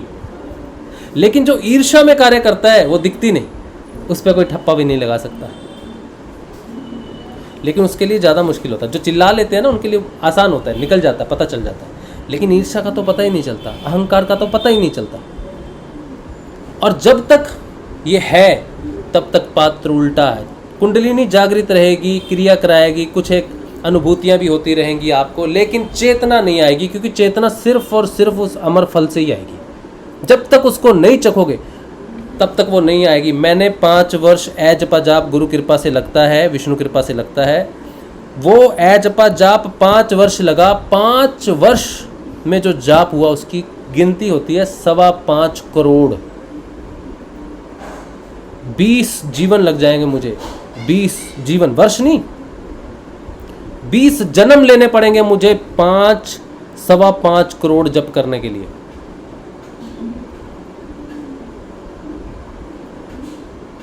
वो 5 वर्ष में मेरी वृत्ति, ये 5 इंद्रियां कह रहा हूं मैं, 5 इंद्रियां, छठी मन को, और सिर्फ वो 5.25 करोड़ जप नहीं है, वो 5 वर्ष का संघर्ष है जीवन के अंदर, जिसमें असफलताएं हैं, बीमारियां हैं, गुरु के प्रति अविश्वास प्रकट होता है, पता नहीं क्या क्या बीमारी मुझे जो थी पेट की, उसके साथ मुझे एक और नई बीमारी जुड़ी, रीढ़ की हड्डी जुड़ गई। हमारी रीढ़ की हड्डी में ना बीच बीच में एक तरल पदार्थ होता है जिसकी वजह से हमारी मूवमेंट रहती है रीढ़ की हड्डी की। वो तरल पदार्थ सूख जाता है तो हड्डियाँ आपस में चिपक गई तो फिर वो मूवमेंट नहीं रहती, उसको स्पॉन्डिलाइटिस बोलते हैं। उसमें रीढ़ की हड्डी कमज़ोर भी हो जाती है। ठीक है, बहुत बहुत घटिया सी बीमारी है, बीमारी सभी घटिया होती है। तो ये उस एजपा जाप में लगी, अविश्वास पैदा होता था कि क्या है, क्यों है, कैसे है। लेकिन एक दिन आया 5 वर्ष बाद उस एजपा जाप के कारण, और उन पंच इंद्रियों और मन की एक अवस्था के आगे जब मैंने जाना कि मृत्यु सत्य है, मृत्यु हो सकती है, मेरी मृत्यु हो सकती है। जवानी में कभी यकीन नहीं होता कि हमारी मृत्यु हो सकती है, बुढ़ापे में भी नहीं होता। लोग आज जवानी में सोचते हैं 90 साल जियो। आज भी सबकी महत्वाकांक्षा है 80 हो जाए ना, बस 80 एक रिस्पेक्टेबल सी है, 80 हो जाएगा तो कुछ ना कुछ कर ही लेंगे साधना में। किसी को लगता है 90 कर लेंगे तो हो जाएगा, किसी को तो 70 ही मुश्किल लगते हैं, 70 ही हो जाए। किसी को 50 भी मुश्किल लगते हैं 40 वाले को 50, 50 वाले को 60, 60 वाले को 70, 70 वाले को 80, 80 वाले को 90, और 90 वाला कहता है सैकड़ा हो जाए तो क्या बात है। किसी को नहीं मरना, किसी को नहीं मरना। गुरुदेव कह रहे हैं, कहते ये मृत्यु ने ना, ये जो माया है ना, इसने मृत्यु को भयावह बना दिया, भयंकर। लोग इससे डरते हैं, कोई नहीं मरना चाहता, और वो छोड़ती किसी को नहीं, तो फिर डरते क्यों हो? अब ये जो सत्य है ना मृत्यु का, मैं आपको बताऊं, इसका साक्षात्कार करना, मैं कितनी भी बकवास कर लूँ बैठ के, कितना भी ज्ञान झाड़ लूँ, ठीक है, लेकिन आप मुक्त नहीं हो सकते उस चीज़ से। आप उसका साक्षात्कार तब तक नहीं करेंगे जब तक वो आएगी नहीं आएगी मतलब उसका डर आता है, वो तो तब आएगी जब तो आप कुछ कर ही नहीं सकते, हम कोई कुछ नहीं कर सकता, वो आएगी तो ले जाएगी, लेकिन उसका डर हमेशा विजिट करता रहता है। वो एक कंपनी वाले हैं ना, क्रेडिट कार्ड वाले, वो फ़ोन करते रहते हैं, क्रेडिट कार्ड ले लो, क्रेडिट कार्ड ले लो। ऐसे ही वो मृत्यु के भी कुछ, मृत्यु का भी एक एजेंट है, उसको बोलते हैं डर। मैं आ जाऊँ, हाँ क्या हुआ, सीने में दर्द हो रहा है, हाँ मैं मृत्यु का एजेंट बोल रहा हूँ, आ जाऊँ? नहीं भाई, नहीं। फिर सिर में दर्द हुआ, हाँ सिर में दर्द हो रहा है, मृत्यु का एजेंट बोल रहा हूँ, आ जाऊँ? तो वो एजेंट है ना, बार बार फ़ोन करता है, ठीक है, लेकिन एक बार क्या होता है, वो फ़ोन करता है, कहता है हाँ राशिव, हाँ क्या हुआ, हाँ बहुत परेशान है, हाँ क्या रीढ़ की हड्डी, डॉक्टर ने क्या बोला, टूट जाएगी? अच्छा, और पेट वाला? हाँ पेट वाला भी कैंसर वैंसर बन जाएगा एक दिन, हाँ, और जीवन में कुछ भी नहीं बचा, ख़त्म है, हाँ क्या लग रहा है 6 महीने में आऊँ 6 में रीढ़ की हड्डी तो तेरी गई, हाँ अगर टूट गई तो फिर तो बिस्तर पे रहेगा, लेटरिन बाथरूम बिस्तर पे, पत्नी परेशान, पैसे तेरे पास है नहीं, ऐसी ज़िंदगी से क्या करेगा? आ जाओ 6 महीने में आऊँ? तो फिर मैंने कहा आ जा यार, आ जा, 6 महीने है ना, 6 महीने में आएगा ना, हाँ 6 महीने में आऊँ चल 6 महीने में आ जाना, रेडी तो रेडी। तो वो 6 महीने मैंने गुरुदेव को दे दिए। मैंने कहा गुरुदेव 6 महीने लग रहा है कि 6 महीने में मृत्यु हो जाएगी, क्योंकि बहुत अब नाम जब से भी कुछ नहीं हो रहा, ध्यान से भी कुछ नहीं हो रहा, बीमारियां बढ़ रही हैं, असंतोष बढ़ रहा है और जीवन तबाह हो रहा है जीवन पूरी तरह जो मैंने सोचा था वो ख़त्म, अब नहीं है कुछ भी, बस 6 महीने में मैं ख़त्म हूँ। उस दिन मेरी गाड़ी रुक गई। उस दिन जो बुलेट ट्रेन 5 साल से रफ्तार धीरे धीरे रुक रही थी ना, उस दिन रुक गई। उस दिन मैंने सब छोड़ दिया, सारे देवी देवताओं को सरेंडर कर दिया, मन में, बाहर नहीं। बाहर वाली बात की है, बहुत स्थूल है, अंदर की बात कर रहा हूँ। महामृत्युंजय मंत्र, भोलेनाथ को मैंने बहुत प्रेम किया, भोलेनाथ के मंत्र को मैंने कभी नहीं छोड़ा, सदैव उनको अपने हृदय से लगा के रखा। महामृत्युंजय से बड़ा मंत्र मेरे लिए कोई था ही नहीं, क्योंकि मैं एक ऐसी विधि जान गया था जिससे बहुत कुछ हो सकता है, इसलिए मेरा विश्वास वहीं अटक गया था। लेकिन फिर मैंने डिसाइड किया कि जीवन में कभी भी महामृत्युंजय का जो राज है, जो मुझे पता है, मैं किसी को नहीं बताऊंगा, चाहे कोई व्यक्ति मेरे सामने दम ही तोड़ दे, क्योंकि ये मंत्र से बड़ा मंत्र गुरु मंत्र है। किसी के प्राण तो निकल जाएंगे, लास्ट में अगर मिला गुरुदेव का मंत्र, उसने एक बार भी जप लिया ना, तो अगले जन्म में भी साथ जाएगा। महामृत्युंजय मंत्र साथ नहीं जाएगा। महामृत्युंजय मंत्र शरीर तक ही है, मुक्तिदायक नहीं है, मुक्ति मोक्ष नहीं दे सकता मुझे ये मंत्र। हो सकता है कि देता हो, लेकिन मुझे उसका रास्ता मालूम नहीं। तो मेरे लिए सबसे उत्तम मंत्र आज से गुरु मंत्र है। कोई व्यक्ति किसी भी स्थिति में होगा और मेरे में कोई भी नॉलेज होगी जो उसको बचा सकती है, मैं उस नॉलेज का प्रयोग नहीं करूँगा, मैं उसे कहूँगा कि गुरु मंत्र जप, क्योंकि सबसे बड़ा गुरु मंत्र होता है, इससे बड़ा कुछ भी नहीं होता। ये बचाएगा तो बचाएगा, नहीं बचाएगा तो नहीं बचाएगा। ऐसी धारणा 5 साल लगे, और जिस दिन ये हुआ उसी दिन मेरा कटोरा सीधा हो गया, उसी दिन वो असुरी वृत्ति परिवर्तित होगी, उसी दिन मैं उस अमर फल का अधिकारी हुआ। उसी दिन जो आज्ञा चक्र 5 वर्ष पहले खोला था गुरुदेव ने, 13 नवंबर 2014 को कुंडलिनी जागृत के साथ साथ जो आज्ञा चक्र खोला था, उसमें मैंने प्रवेश किया। मैंने मतलब मेरी चेतना ने। अब वो प्रवेश करने वाली चेतना का जो बाहरी आवरण था, असुरी आवरण था, वो बाहर ही रह गया, दुनिया बाहर ही रह गई, और जिसने प्रवेश किया वो देवता वृत्ति थी, विश्वास की वृत्ति थी, समर्पण की वृत्ति थी, गुरु के प्रति पूरा समर्पण, शरीर का, मन का, प्राण का, सारी चीज़ों का, जीवन का, परिवार का, सबका समर्पण। 5 वर्ष लगे उसको, और उस दिन मैंने अंदर प्रवेश किया। तो गुरुदेव जो कहते हैं कि आज्ञा चक्र का जागना और आज्ञा चक्र का खुलना और कुंडलिनी का जागना एक साथ होता है, बिल्कुल सत्य है। लेकिन चेतना बाहर मुखी होती है, प्रवेश ही नहीं करती अंदर। खुला रहता है आज्ञा चक्र आपका, 5 वर्ष, 10 वर्ष, 20 वर्ष, 30 वर्ष खुला रहेगा, इंतज़ार कर रहा है, लेकिन आप अंदर नहीं जा सकते, क्योंकि अंदर जाने वाली वृत्ति देवता वृत्ति है। अंदर जो जागृत होगा वो देव गुण है, क्योंकि अगर अंदर असुर प्रवेश कर गया तो क्या होगा? अगर असुर अंदर चला गया अमृत लेकर, तो वो क्या करेगा? अपनी शक्तियों का, अपनी सिद्धियों का गलत उपयोग करेगा। रामलाल जी सियाग आज्ञा चक्र खोल देते हैं, कुंडलिनी जगा देते हैं, लेकिन अंदर जाने नहीं देते। ये समर्थ्य गुरुदेव रामलाल जी सियाग की, इसीलिए उनको समर्थ गुरु कहते हैं। आप प्रवेश कर ही नहीं सकते असुरी वृत्ति के साथ। और जब अंदर जाओगे ना, तो अंदर युद्ध होगा। किसका? आपकी चेतना का युद्ध होगा, अंदर के 3 गुणों का, जिनसे सब प्रकट होता है। देवता भी और असुर भी प्रकट होता है, अंदर है वो। अब जब आपकी चेतना अंदर आएगी ना, और आप चेतन हो जाओगे ना, वो गुरु तत्व चेतन हो जाएगा, तब वो अंदर लड़ेगा आपके तमोगुण से, जहाँ से असुरी वृत्ति जागृत होती है। बाहर की चेतना से परिवर्तन हुआ है आपका, बीज अंदर ही है। अंदर जाएंगे तो एक नया युद्ध शुरू होगा। वो युद्ध होगा अज्ञानता से, अंधकार से, अविद्या से, अहंकार से, त्रिगुणात्मक प्रकृति, और उसकी मदद भी करेगी प्रकृति। प्रकृति से ही अज्ञान है, तो ज्ञान भी प्रकृति से ही है, लेकिन अंदर गुरु कृपा से वो शक्ति जागृत होकर आपको ज्ञान देती है। और वो प्रकाश क्या है पता है?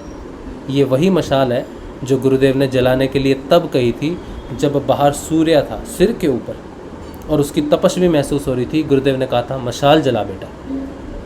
ये वही मशाल है जो अंदर जलती है त्रिगुणात्मक प्रकृति से लड़ने के लिए, क्योंकि युद्ध और अंधकार बाहर नहीं है।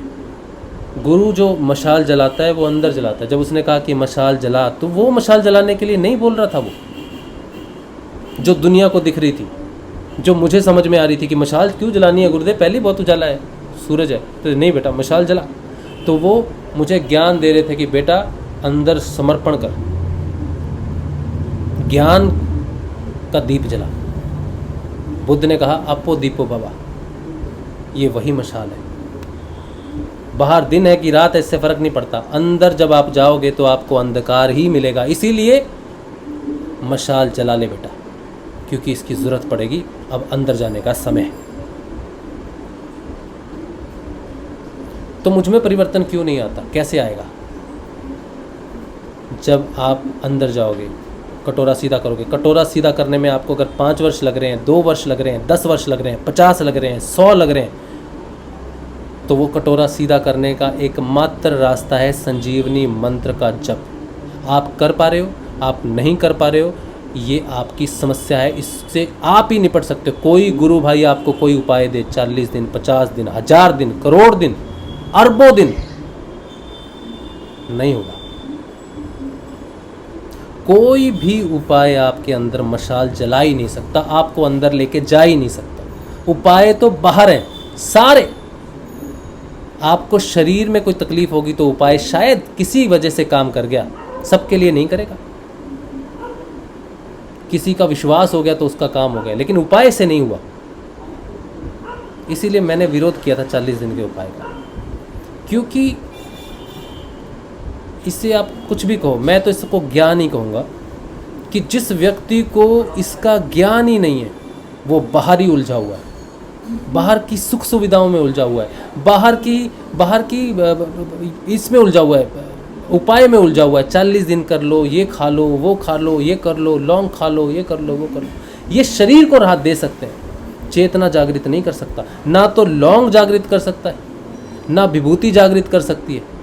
जामसर की विभूति लेके आओ, कहीं की भी विभूति लेके आओ, जल लेके आओ, सब लेके आओ, काम करते हैं, लेकिन बाहर के शरीर पे काम करते हैं। शरीर बीमार हो गया कभी, उसके लिए काम कर जाएगा, लेकिन शरीर ठीक होने के बाद तुम तपस्या करके कुछ कर लोगे, नहीं होगा।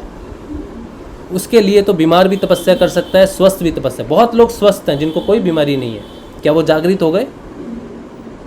अगर आपको बीमारी है किसी प्रकार की, आपने 40 दिन का उपाय कर लिया और सोचा कि हाँ पहले मैं शारीरिक रूप से तो ठीक हो जाऊं, फिर मैं साधना कर लूँगा, तो जो लोग पहले ही ठीक हैं वो क्यों नहीं कर रहे? ठीक होके आप साधना कर लोगे, इसकी क्या गारंटी है? बीमार हो, साधना जल्दी हो जाएगी। ठीक होने के बाद जिसको 20 वर्ष लगेंगे, बीमार रहते रहते कर लिया तो 20 दिन में हो जाएगा। 20 दिन में अंदर घुस जाओगे, क्योंकि बीमारियां तुमको रोकने नहीं, तुम्हारे लिए सीढ़ियां हैं। तुम्हारी परेशानियां जिन्हें तुम उपाय से ठीक कर रहे हो, तुम्हारे लिए सीढ़ियां हैं। उन सीढ़ियों को तोड़ रहे हो हमेशा बाहर रहने के लिए। इसीलिए 40 दिन का उपाय देना भी गलत है, 40 दिन का उपाय करना भी गलत है। ये जागृति उपायों से नहीं आ सकती, विश्वास से आएगी। उस विष्णु के ज्ञान को समझो। उस विष्णु ने फिल्टर लगा रखा है, संजीवनी मंत्र का फिल्टर लगा रखा है। ये मैं अपने अनुभव से कह रहा हूँ, किसी विरोध में नहीं कह रहा, क्योंकि गलत है इसलिए कह रहा हूँ। और इस बात को वो समझ ही नहीं पाएंगे, जो उपाय दे रहे हैं, जो उपाय कर रहे हैं, जो उनको समर्थन कर रहे हैं, वो समझ ही नहीं पाएंगे ये अंधकार है। क्योंकि उन्हें लगता है कि सूर्य है, प्रकाश चमक रहा है, लेकिन मशाल की ज़रूरत क्या है, ज्ञान की ज़रूरत क्या है? आप अंदर नहीं जा पाओगे, ना उपाय देने वाला जा पाएगा। आज तक नहीं जा पाया वो व्यक्ति अंदर, बाहर ही है। जिसे ज्ञान ही नहीं हुआ, अपना ही ज्ञान नहीं हुआ, अपनी वृत्तियों का ही ज्ञान नहीं हुआ, अपना स्वयं का ही ज्ञान नहीं हुआ। आज एक गुरु बहन ने पूछा कि चेतना में क्या अंतर है, चेतना जागृत होने में क्या अंतर है? तो इसका जवाब सुनो ध्यान से। जिस व्यक्ति की चेतना जागृत नहीं होती, वो हमेशा सोचता है मेरी बहन, मेरा पति, मेरा बच्चा, मैं ये हूँ, वो हमेशा डिफरेंशिएट करता है। उसकी पूरी जीवन खत्म हो जाता है, लेकिन वो कभी भी नहीं जान पाता कि मानव क्या है। जिसकी चेतना जागृत हो जाए, उसके लिए बेटा, बहन, पति, रिश्तेदार, ये आदमी, औरत, स्त्री, मैं, स्वयं, ये सारे खत्म हो जाते हैं। उसको सिर्फ मानव दिखता है, और उसको व्यक्ति विशेष की अच्छाइयाँ बुराइयाँ नहीं, गुण दिखते हैं। उसको दूसरों के दिखते ही नहीं, उसको खुद भी मैं नहीं दिखता, राज शिव दिखता ही नहीं, उसको दिखता है गुणात्मक प्रकृति से बना हुआ शरीर और उससे चल रही चेतना। इसके अलावा शरीर दिखता ही नहीं, व्यक्ति दिखता ही नहीं, पर्सनल प्रॉब्लम में अटैचमेंट दिखता ही नहीं कि मेरा फायदा हो जाए, ये हो जाए, वो हो जाए, वो पता ही नहीं चलता। चेतना सिर्फ और सिर्फ त्रिगुणात्मक प्रकृति को देखने की शक्ति है चेतना। और जो अपने त्रिगुणात्मक गुणों को देख के ये डिसाइड नहीं कर सकता कि मेरे में कौन सा गुण प्रभावी है, कौन सा नहीं है, क्या हो रहा क्या नहीं हो रहा, वो अचेतन है। और अचेतनता में ही सारी वृत्तियां, चित्त की वृत्तियों का निरोध ही योग है। योग ही चेतन करता है, योग से ही चेतना आती है। तो चेतना क्या है? चेतना अभेद है, अभेदी है। चेतना त्रिगुणात्मक प्रकृति दिखाती है, ना कि दुनिया दिखाती है, ना कि व्यक्ति विशेष दिखाती है, ना कि उसके प्रति अहंकार, अहिंसा, ईर्ष्या। ये है ही नहीं चेतन व्यक्ति में।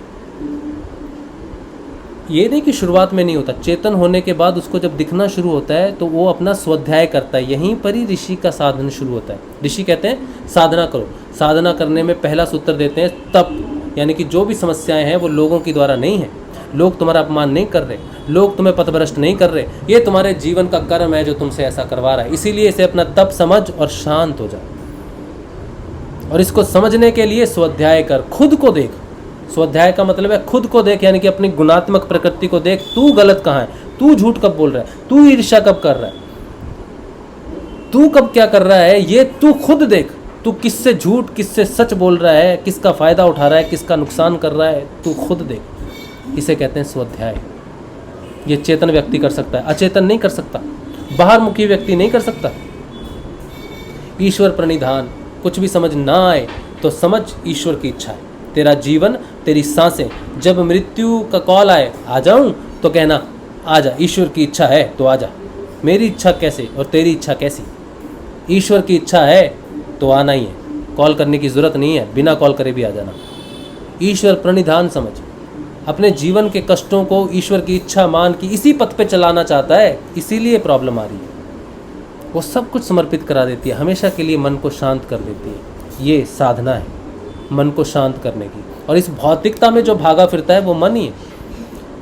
मुझे नौकरी मिल गई, मेरी सारी इच्छाएं पूरी होगी, मैंने ये कर लिया, मेरा वो कर लिया, ये कर लिया, ये भौतिक शांति नहीं है। ये कभी भी नहीं हो सकती। अगर आपका जीवन 100 वर्ष से 500 वर्ष का कर दिया जाए तब भी आपकी इच्छाएं रहेंगी। मेरा grand grand grand grand children pass हो जाए, मेरे ग्रैंड ग्रैंड ग्रैंड चिल्ड्रन को ये घर मिल जाए, वो शांति हो जाए, उसकी आयु बढ़ जाए, वो आयुष हो, वो ये हो, वो ये हो, वो सुखी हो, किसी को बीमारी ना हो, 500 वर्ष तक भी इच्छाएं खत्म नहीं होंगी। इच्छाओं की पूर्ति होना भौतिक शांति नहीं है। मन का संतुष्ट हो जाना और हमेशा के लिए मान लेना कि जो है यही है, कम है तो यही है, ज़्यादा है तो यही है, नहीं है तो यही है। ये है भौतिक शांति। कोई कंपटीशन नहीं, कोई दौड़ नहीं, कुछ नहीं। तो मन के शांत होने से भौतिक शांति होती है, और मन के शांत होने से बीमारियां भी शांत होती हैं, प्राण भी शांत होते हैं। और जिस व्यक्ति की बीमारियां ठीक होती है ना, बाहर से गुरु कृपा से होती है, अगर वो छोड़ के चला जाएगा तो बीमारियां वापस आ जाएंगी। इसका मतलब है कि वो चेतन नहीं है। अगर किसी का एड्स ठीक हुआ, कैंसर ठीक हुआ, हेपेटाइटिस ठीक हुआ, ये ठीक हुआ, वो ठीक हुआ, इसका मतलब ये नहीं कि वो चेतन हो गया। सभी की चेतन होने से बीमारी ठीक नहीं होती।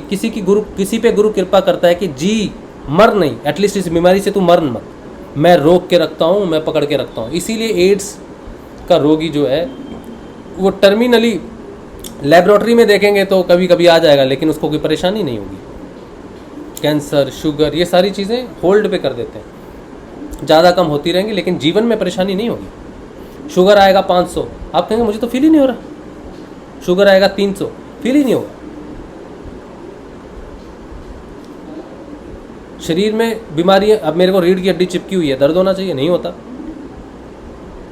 दर्द नहीं होता, परेशानी नहीं होती। नॉर्मल जीने में कोई परेशानी नहीं है, बस थोड़ा सा लिमिटेड है मूवमेंट बस, लेकिन वो परेशानी नहीं। बीमारी होते हुए भी बीमारी मुझे याद नहीं रहती कि मुझे स्पॉन्डिलाइटिस है, भूल चुका हूँ मैं उसको। कभी कभी कोई बात होगी तो ध्यान रखता हूँ बस। तो ये जो बातें मैंने आज आपसे कही है ना, ये जो आज का जो सत्संग है ये बहुत महत्वपूर्ण है, बहुत ज़्यादा महत्वपूर्ण है। इसमें आपको गुरुदेव विष्णु रूप में दिखेंगे और गंगाईनाथ जी भोलेनाथ के रूप में दिखेंगे, और आप अपने आप को स्वयं को देखोगे, आप असुर हो या देवता हो। अब आप नहीं डिसाइड करोगे कि कौन असुर है कौन देवता है। अब आपका समर्पण और आपका विश्वास डिपेंड करता है कि आप असुर हो या असुर हो। आप कब ठीक होगे ये आप पे डिपेंड करता हो कि संजीवनी मंत्र का रस कब पियोगे। अंदर नहीं जाओगे तो नहीं पा पाओगे उसको। गुरु कृपा से वो बंद तो जाएगा बाहर, क्योंकि आप उसकी छत्र छाया में हो, कुंडलिनी के जागरण में हो, लेकिन वो क्योर नहीं होगा। चाहे वो भौतिक समस्या हो, चाहे वो आध्यात्मिक समस्या हो, दैविक हो, दैहिक हो, तीनों समस्याएं बंद जाएंगी बाहर, लेकिन क्योर नहीं होंगी जब तक अंदर नहीं जाओगे। और किसी की तो बाहर बंदती भी नहीं, और वो ये सोचता है कि ये तो बढ़ रहा है। अगर इस अविश्वास को छोड़ दे कि वो बढ़ रहा है या कम हो रहा है, जो भी हो रहा है, फिर भी तू नाम जपता रहेगा ना, तो तेरे लिए चेतन होना ज़रूरी है। चाहे तू आज ना हुआ तो कल होगा, अगर इस जीवन में ना हुआ तो अगले में होगा। तू नहीं जानता कि चेतन होना कितना मुश्किल है। इसके लिए कई जन्म लगते हैं, हजारों हजार जन्म लगते हैं चेतन होने के लिए, लेकिन गुरु तुझे इसी जन्म में चेतन कर देगा। जपा जाप लगा देगा। और विश्वास मत कर, विश्वास कर। कोई बात नहीं, समय लग रहा है तो तेरे कारण ही समय लग रहा है, तेरे कर्मों के कारण ही समय लग रहा है। उसने देरी नहीं की है, उसने तो भोलेनाथ की आज्ञा मान के तुझे दे दिया है। तेरा आज्ञा चक्र भी खोल दिया, तेरी कुंडलिनी भी जागृत हो गई है, लेकिन वो कुंडलिनी तेरी चेतना को ऊपर नहीं बढ़ा पा रही है, क्योंकि तू अंदर है ही नहीं। वो तो चेतना को ऊपर लेके जाती है ना। तू अंदर जाएगा तो तेरे को ऊपर लेके जाएगी ना। तू अंदर तो जा, पहले गेट खुला हुआ है आज्ञा चक्र का, लेकिन तेरा अविश्वास है, तेरे कर्मों के कारण है। और इस विश्वास को बनने के लिए तुझे जपा जाप लगना ज़रूरी है, तेरा मंत्र जाप करना ज़रूरी है। और जिस दिन वो पूरा हो जाएगा उस दिन तू एक क्षण में अंदर जाएगा, और फिर देख सब होगा। अंदर जाने के बाद भी तेरी त्रिगुणात्मक प्रकृतियों के कारण तुझे दुख भोगना पड़ेगा, क्योंकि जब तक जीवन है तब तक भोगना पड़ेगा। तमोगुण जब तक पूर्ण रूप से शांत नहीं हो जाता तब तक शारीरिक समस्याएं बनी रहेंगी। रजोगुण बना रहेगा तो तब तक तेरी मानसिक समस्याएं बनी रहेंगी, और जब तेरा सतोगुण है तो तेरी कार्मिक समस्याएं बनी रहेंगी। 3 गुणों से अतीत भी हो जाएगा, शरीर रहेगा ना, तो शरीर उस कर्म को भोगता रहेगा। पूर्ण रूप से रोग मुक्ति मोक्ष शरीर के बाद ही मिलेगी तुझे। रोग मुक्ति, शांत हो जाएगी, आनंद में चला जाएगा, रोग महसूस नहीं होगा। लेकिन शरीर है, इसे भूख तो लगेगी, भूख प्यास लगेगी ना, तो भूख लगना भी रोग है, प्यास लगना भी रोग है। ये शरीर स्वयं में जब तक मुक्त नहीं हो जाता बाहरी चीज़ों से, तब तक ये रोगग्रस्त ही रहेगा, चाहे वो छोटा है चाहे बड़ा है। लेकिन एक दिन जब इसे क्रूड फॉर्म में लेने की ज़रूरत नहीं पड़ेगी, बाहर डिपेंडेंट ही नहीं रहेगा, अंदर की ऊर्जा पे डिपेंड हो जाएगा ना, उस दिन समाधि की अवस्था में पहुंचेगा ना, उस दिन इसको कोई बीमारी नहीं होगी। समाधि लगने से पहले पूर्ण रोग मुक्त हो जाएगा, क्योंकि भूख और प्यास से मुक्त हो जाएगा, बाहर से किसी भी चीज़ से मुक्त हो जाएगा, सिर्फ अंदर रह जाएगा सब कुछ। सोर्स भी अंदर, तू भी अंदर, चेतना भी अंदर। और जिस दिन ये हो गया उस दिन समाधि लगेगी, निर्बीज समाधि, और वो पर्दा हट जाएगा। तो वहाँ तक पहुँचने के लिए सब्र रख, विश्वास रख। मशाल जलाने के लिए गुरुदेव बोल रहे हैं ना, तो जला। उसका अर्थ है मंत्र जपने के लिए बोल रहे हैं ना, तो जप। परिवर्तन नहीं आ रहा, तू कह रहा दिन है गुरुदेव, तो वो प्रॉब्लम है तो रहने दे, कुछ भी कर, लेकिन वो मंत्र मत छोड़, वो मशाल को जला के रख, वही तुझे अंदर लेके जाएगी। ठीक, चलो। समर्थ सदगुरुदेव संत श्री रामलाल जी सिया की जय हो, बाबा श्री गंगाई नाथ की जय हो। तो ये सत्संग श्री गुरुदेव के श्री जय गुरुदेव, जय गुरुदेव। हाँ जी, कुमकुम भटनागर जी, डॉक्टर साहब। आज का प्रवचन सबसे जबरदस्त था, बहुत जबरदस्त। मैं एकदम अंदर से हिल गई। हाँ, बहुत जबरदस्त आज जो बोले हो तो लग रहा है कि सही में गुरुदेव आप पे बैठे हैं। जितनी बातें आप बोले वो सारी बातें मेरे पे घटित है। हाँ, आपके लिए, हम सब के लिए, मेरे लिए भी है। हाँ, तो मेरे को लगा कि आज सही में गुरुदेव आपके ऊपर ही बैठे हुए हैं। रोज ही सत्संग पे गुरुदेव जी की कृपा होती है, और आज एक विशेष घटना भी घटी थी। आज मैं सुनी तो अंदर से पूरा एकदम हिल गई। मैं कही कि देखो कैसे गुरुदेव सब मन की बात आपसे बुला दिए। हाँ, आज ये तो सब नहीं, वो ये सब उलझन में 24 घंटा रहती हूँ हाँ जी। और पूछते रहती हूँ गुरुदेव अब क्या होगा, कैसे होगा, कहाँ क्या होगा। तो ये सब बात आज आप बोल दिए। हाँ, आज तो बहुत अच्छा लगा मुझे भी बात करते समय। मैंने आज गुरुदेव से दोपहर में गुरुदेव से मैंने ये प्रश्न पूछा था। जो प्रश्न का जवाब मैंने अभी बोला है ना, ये प्रश्न मैंने बहुत पहले गुरुदेव से पूछा था। मैं गुरुदेव से हमेशा पूछता था, गुरुदेव मुझे जो आपने ज्ञान दिया है उस ज्ञान के हिसाब से फिलॉसफी ठीक से बैठ नहीं रही है। फिलॉसफी आपकी है कि आज्ञा चक्कर जागृत हो गया और कुंडलिनी भी जागृत हो गई, तो परिवर्तन तो हो नहीं रहा, तो इसका भेद क्या है। लेकिन मैंने गुरुदेव से जब ये मैं प्रश्न करता हूँ या मुझे गुरुदेव की कोई बात समझ में नहीं आती है, तो मैं गुरुदेव से एक ही बात कहता हूँ कि गुरुदेव पूरी रोशनी है, सूरज जग रहा है, ये मुझे दिख रहा है कि सूरज जगा हुआ है, लेकिन फिर भी अंधकार है गुरुदेव तो ये दिन है न रात्रि है। तो जब मैं गुरुदेव को सरेंडर करता हूँ या गुरुदेव से प्रार्थना करता हूँ कि गुरुदेव मेरे ज्ञान का प्रकाश मुझे जो दिखा रहा है ना, वो मुझे समझ नहीं आ रहा, वो कॉन्ट्राडिक्टरी क्यों है, वो सरेंडर जब करता हूँ ना, आज सरेंडर गुरुदेव को मैंने इस बात के लिए किया ना कि गुरुदेव इसका भेद खोलो। तब मैं बर्तन मांज रहा था। अब मेरी बीवी मुझसे बर्तन मंजवाती है ऐसा नहीं सोचना आप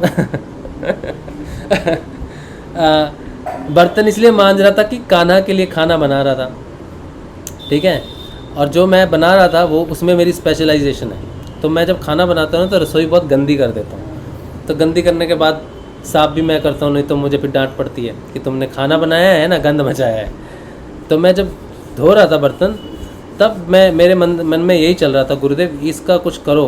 लोग कह रहे हैं कि परिवर्तन नहीं आ रहा और आप कहते हो कुंडलिनी जागृत होगी तो आज्ञा चक्कर जब सबका ही जागृत है तो कोई अंदर क्यों नहीं जा रहा, अंदर का प्रकाश क्यों नहीं मिल रहा किसी को। तब मुझे को ये सारी चीज़ें जो मैंने अभी आपको बोली है ना, ये 10 सेकंड के अंदर, सिर्फ 10 सेकंड भी मैंने ज़्यादा बोल दिए, एक क्षण के अंदर गुरुदेव ने मुझे बताया। और उसको अभी एक्सप्लेन करने में एक डेढ़ घंटा लगा है, और भी ज़्यादा विस्तृत है इसमें। वो तो मेरा कटोरा छोटा है बोल के मैं सारी बातें समझ ही नहीं पाता उनकी। लेकिन ये सत्संग एक ऐसी प्लेटफॉर्म है, ये सत्संग एक ऐसी जगह है। मैं यही कहता हूँ कि सत्संग से जुड़ो, सत्य से जुड़ोगे तो आपको ज्ञान प्राप्त होगा। मेरे से जुड़ना, सत्संग से जुड़ना बिल्कुल भी नहीं है। सत्य से जुड़ना, ईश्वर से जुड़ना, गुरुदेव से जुड़ना, तो वो आपको कहीं भी ले जाएंगे। इंटरनेट पे हजारों वीडियोस हैं, हजारों बुक्स हैं, आपके पास चली आएगी। आप मुझसे स्नेह नहीं करते ना, कोई बात नहीं, मत करना। लेकिन सत्संग से जुड़ना, सत्य से जुड़ना, सत्य को कभी भी नहीं छोड़ना। किसी व्यक्ति विशेष से नहीं जुड़ना कभी भी, किसी व्यक्ति विशेष से कोई उम्मीद नहीं करना कभी भी, क्योंकि आज वो व्यक्ति अच्छा है, कल बुरा हो सकता है। लेकिन सत्य हमेशा अच्छा होता है। सत्य से जुड़ो, जो सत्य लगता है वैसा ही करो। किसी को अच्छा लगे बुरा लगे उसकी कभी चिंता नहीं करना जीवन में, ठीक है। इससे विरोध तो बहुत होगा आपका, लेकिन गुरुदेव के साथ जुड़े रहेंगे। आप अपने अंदर सत्य रहो, बस अपने अंदर मशाल जला के रखना सत्य की, बाकी सब अपने आप सेट हो जाएगा। और एक दिन सभी ने एक ही रास्ते पे आना है, क्योंकि सत्य तो सभी का जागृत होना है। अब शिव ने कह दिया सबको दे दे, और उन्होंने अपने विज्ञान से मंत्र दे दिया है, उसका ए जपा जाप दे दिया। अब ए जपा जाप को कितना समय लगता है आपकी गाड़ी रोक के रिवर्स करने में, बस उतना ही समय है आपका चेतन होने में। कुंडलिनी का जागना, गुरु दीक्षा का मिलना और चेतन होना दो अलग बातें। चेतन होने के लिए समय लगता है। जब आप अधिकारी हो जाओगे, जो गुरुदेव ने आपको दिया है, अंदर दरवाज़ा खोल के रखा है, वेलकम आओ, तब आओगे अंदर। जब उस तरफ घूमोगे, अभी तो बाहर देख रहे, उल्टा पीठ करके हैं इसकी तरफ, और जब उधर सब हटा के इस तरफ मुख कर लोगे तो देखेंगे ना गुरुदेव ऐसे बाहें फैलाए खड़े हैं, आजा बेटा। तो वो समय चेतन होने का समय है। उसके लिए किसी को एक वर्ष लगता है, एक दिन लगता है। राजा जनक को एक क्षण लगा, मुझे 5 वर्ष लगे, किसी को 5, 10, 15, 20 कितने लगते हैं, इस पर सवाल मत पूछो। इसको कम नहीं किया जा सकता, ठीक है। इसको सिर्फ ए जपा जाप अपने आप ले जाएगा। आप कब चेतन होगे उसके लिए समय निर्धारित है, ठीक है। चलो, आज का सत्संग मैं यहीं रखता हूँ। YouTube पे अगर किसी का कुछ प्रश्न है, बहुत ज़्यादा प्रश्न है, बहुत ज़्यादा ही हो गए कुछ, तो ये मैं पढ़ लेता हूँ। लेकिन आज आंसर मैं नहीं दूंगा क्योंकि बहुत लंबा हो जाएगा ना सत्संग। तो मैं पढ़ लेता हूँ, हाँ, प्रश्न नहीं लेंगे, कोई भी पढ़ के देख लेता हूँ। अगर मैंने कहीं भी गलती कर दी हो तो अमित शर्मा जी कह रहे हैं नाम खुमारी के बारे में थोड़ा बताना, what type of state is this, कैसा फील होता है। नाम खुमारी में छोटा सा प्रश्न है इसलिए ले रहा हूँ। नाम खुमारी में क्या होता है कि आपको जो नाम है ना वो नाम चढ़ता रहता है, वो नाम अपने आप याद आता रहता है। हर चीज़ में आप कुछ भी कर दोगे ना तो नाम याद आ जाएगा, नाम करने में मज़ा आने लगेगा। और खुमारी जब चढ़ती है तो जैसे शराब का नशा होता है ना, सिर घूमता है हल्का हल्का, जैसे बियर पियोगी आपने कभी, हाँ अभी पी के मत देखना मेरे कहने से। बियर पीने से क्या होता है कि आपको नशा तो नहीं होता लेकिन हल्का हल्का सुरूर रहता है, ठीक है। तो वैसा मैं जैसा जानता हूँ बाहर से नशा जैसा वो रहता है ना, वो इसमें 24 घंटे बना रहता है। वो तो उतर जाता है, शराब पी बियर पी सुबह उतर जाएगा, लेकिन ये उतरता नहीं सुबह शाम। तो इसमें वो कहते हैं ना और अमल छिन छिन चढ़ उतरे, और अमल छिन छिन चढ़ उतरे, नाम अमल दिन बड़े सवाया। तो ये बढ़ता रहेगा, ये ऐसा होता है और फील भी होता है, ठीक है। लेकिन समय लगता है, मुझे तो 6-7 वर्ष बाद पता चला, वो इतना नाम जपने के बाद अंदर गया तब पता चला, चेतना जागृत हुई ना तब पता चला कि वो कुंडलिनी जब ऐसे ऐसे घूमती है ना 24 घंटे ऐसे ऐसे उसकी फीलिंग होती रहती है, तो वो बना ही रहता है नशा, वो हिलती रहती है, ठीक है। अच्छा, तो सुषमा जी कह रहे हैं भाई जी जय गुरुदेव, भाई जी जिस ज्ञान की तलाश थी वो अब जाके मिल रहा है। मैं सोचती थी कि जो मैं ज्ञान चाहती हूँ वो कहाँ से मिलेगा, वो अब जाके मिल रहा है। मैं राजस्थान से निकलने वाली एक पत्रिका थी धर्मयुग, जो किसी को समझ ही नहीं आती थी। जब मैं उसको पढ़ती थी तो सोचती थी अभी कुछ बाकी है जो मिल नहीं रहा है। हाँ, तो अब जाके मिला। थैंक्स मेरे प्यारे गुरुदेव, थैंक्स दादा गुरुदेव, बहुत अच्छी बात है।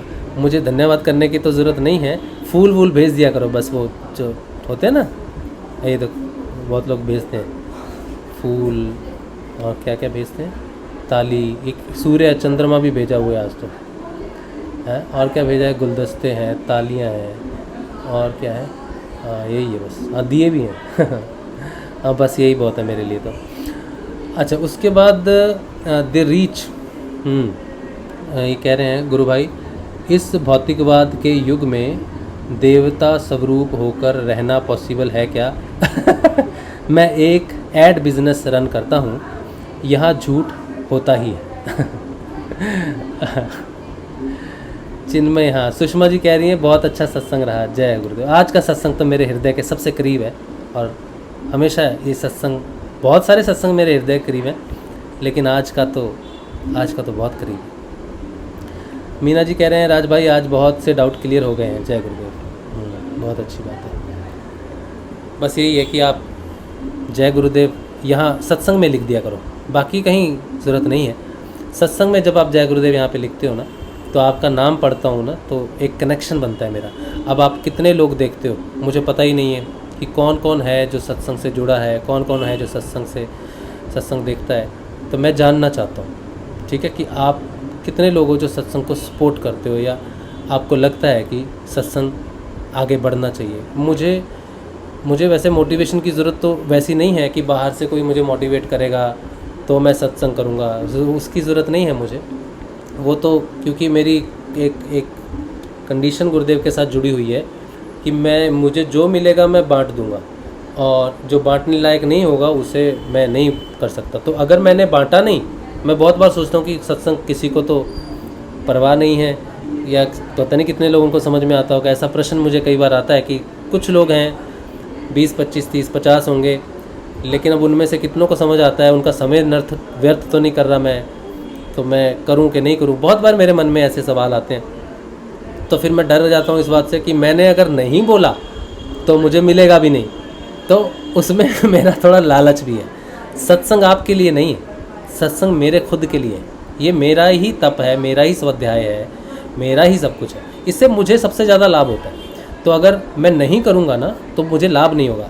तो एक व्यक्ति भी बैठा रहेगा सुनने के लिए तो मैं बोल पाऊँगा ना, तो वो मेरे माध्यम से कुछ तो बोलेगा, तो मुझे प्राप्त हो जाएगा, उसको भी होगा मुझे भी होगा। तो वैसे तो मुझे बाहर से ज़रूरत नहीं है मोटिवेशन की या इस चीज़ की, वो अंदर ही है। लेकिन फिर भी जितने भी आप लोग सत्संग से जुड़ते हो, देखते हो, तब आप एक बार जय गुरुदेव लिख दो, ताकि मैं जान पाऊँ कि जो हम विज्ञान को लेके, गुरुदेव के विज्ञान को लेके आगे बढ़ रहे हैं ना, वो सच में लोगों तक पहुंच रहा है। ठीक है। और एक चीज़ मैं आपको बताता हूँ, 15 अगस्त 2022 इस दिन एक सेशन होगा। गुरुजी बोल दे रहा हूँ, पहली बार एडवांस में पहली बार बोल रहा हूँ, मैं कभी बोलता पर इसलिए बोल रहा हूँ कि ऋषि अरविंदो को एक श्रद्धांजलि दे रहा हूँ। हम सब गुरुदेव का शिष्य है, राजशिव नहीं, गुरुदेव रामलाल जी सियाग का शिष्य, महर्षि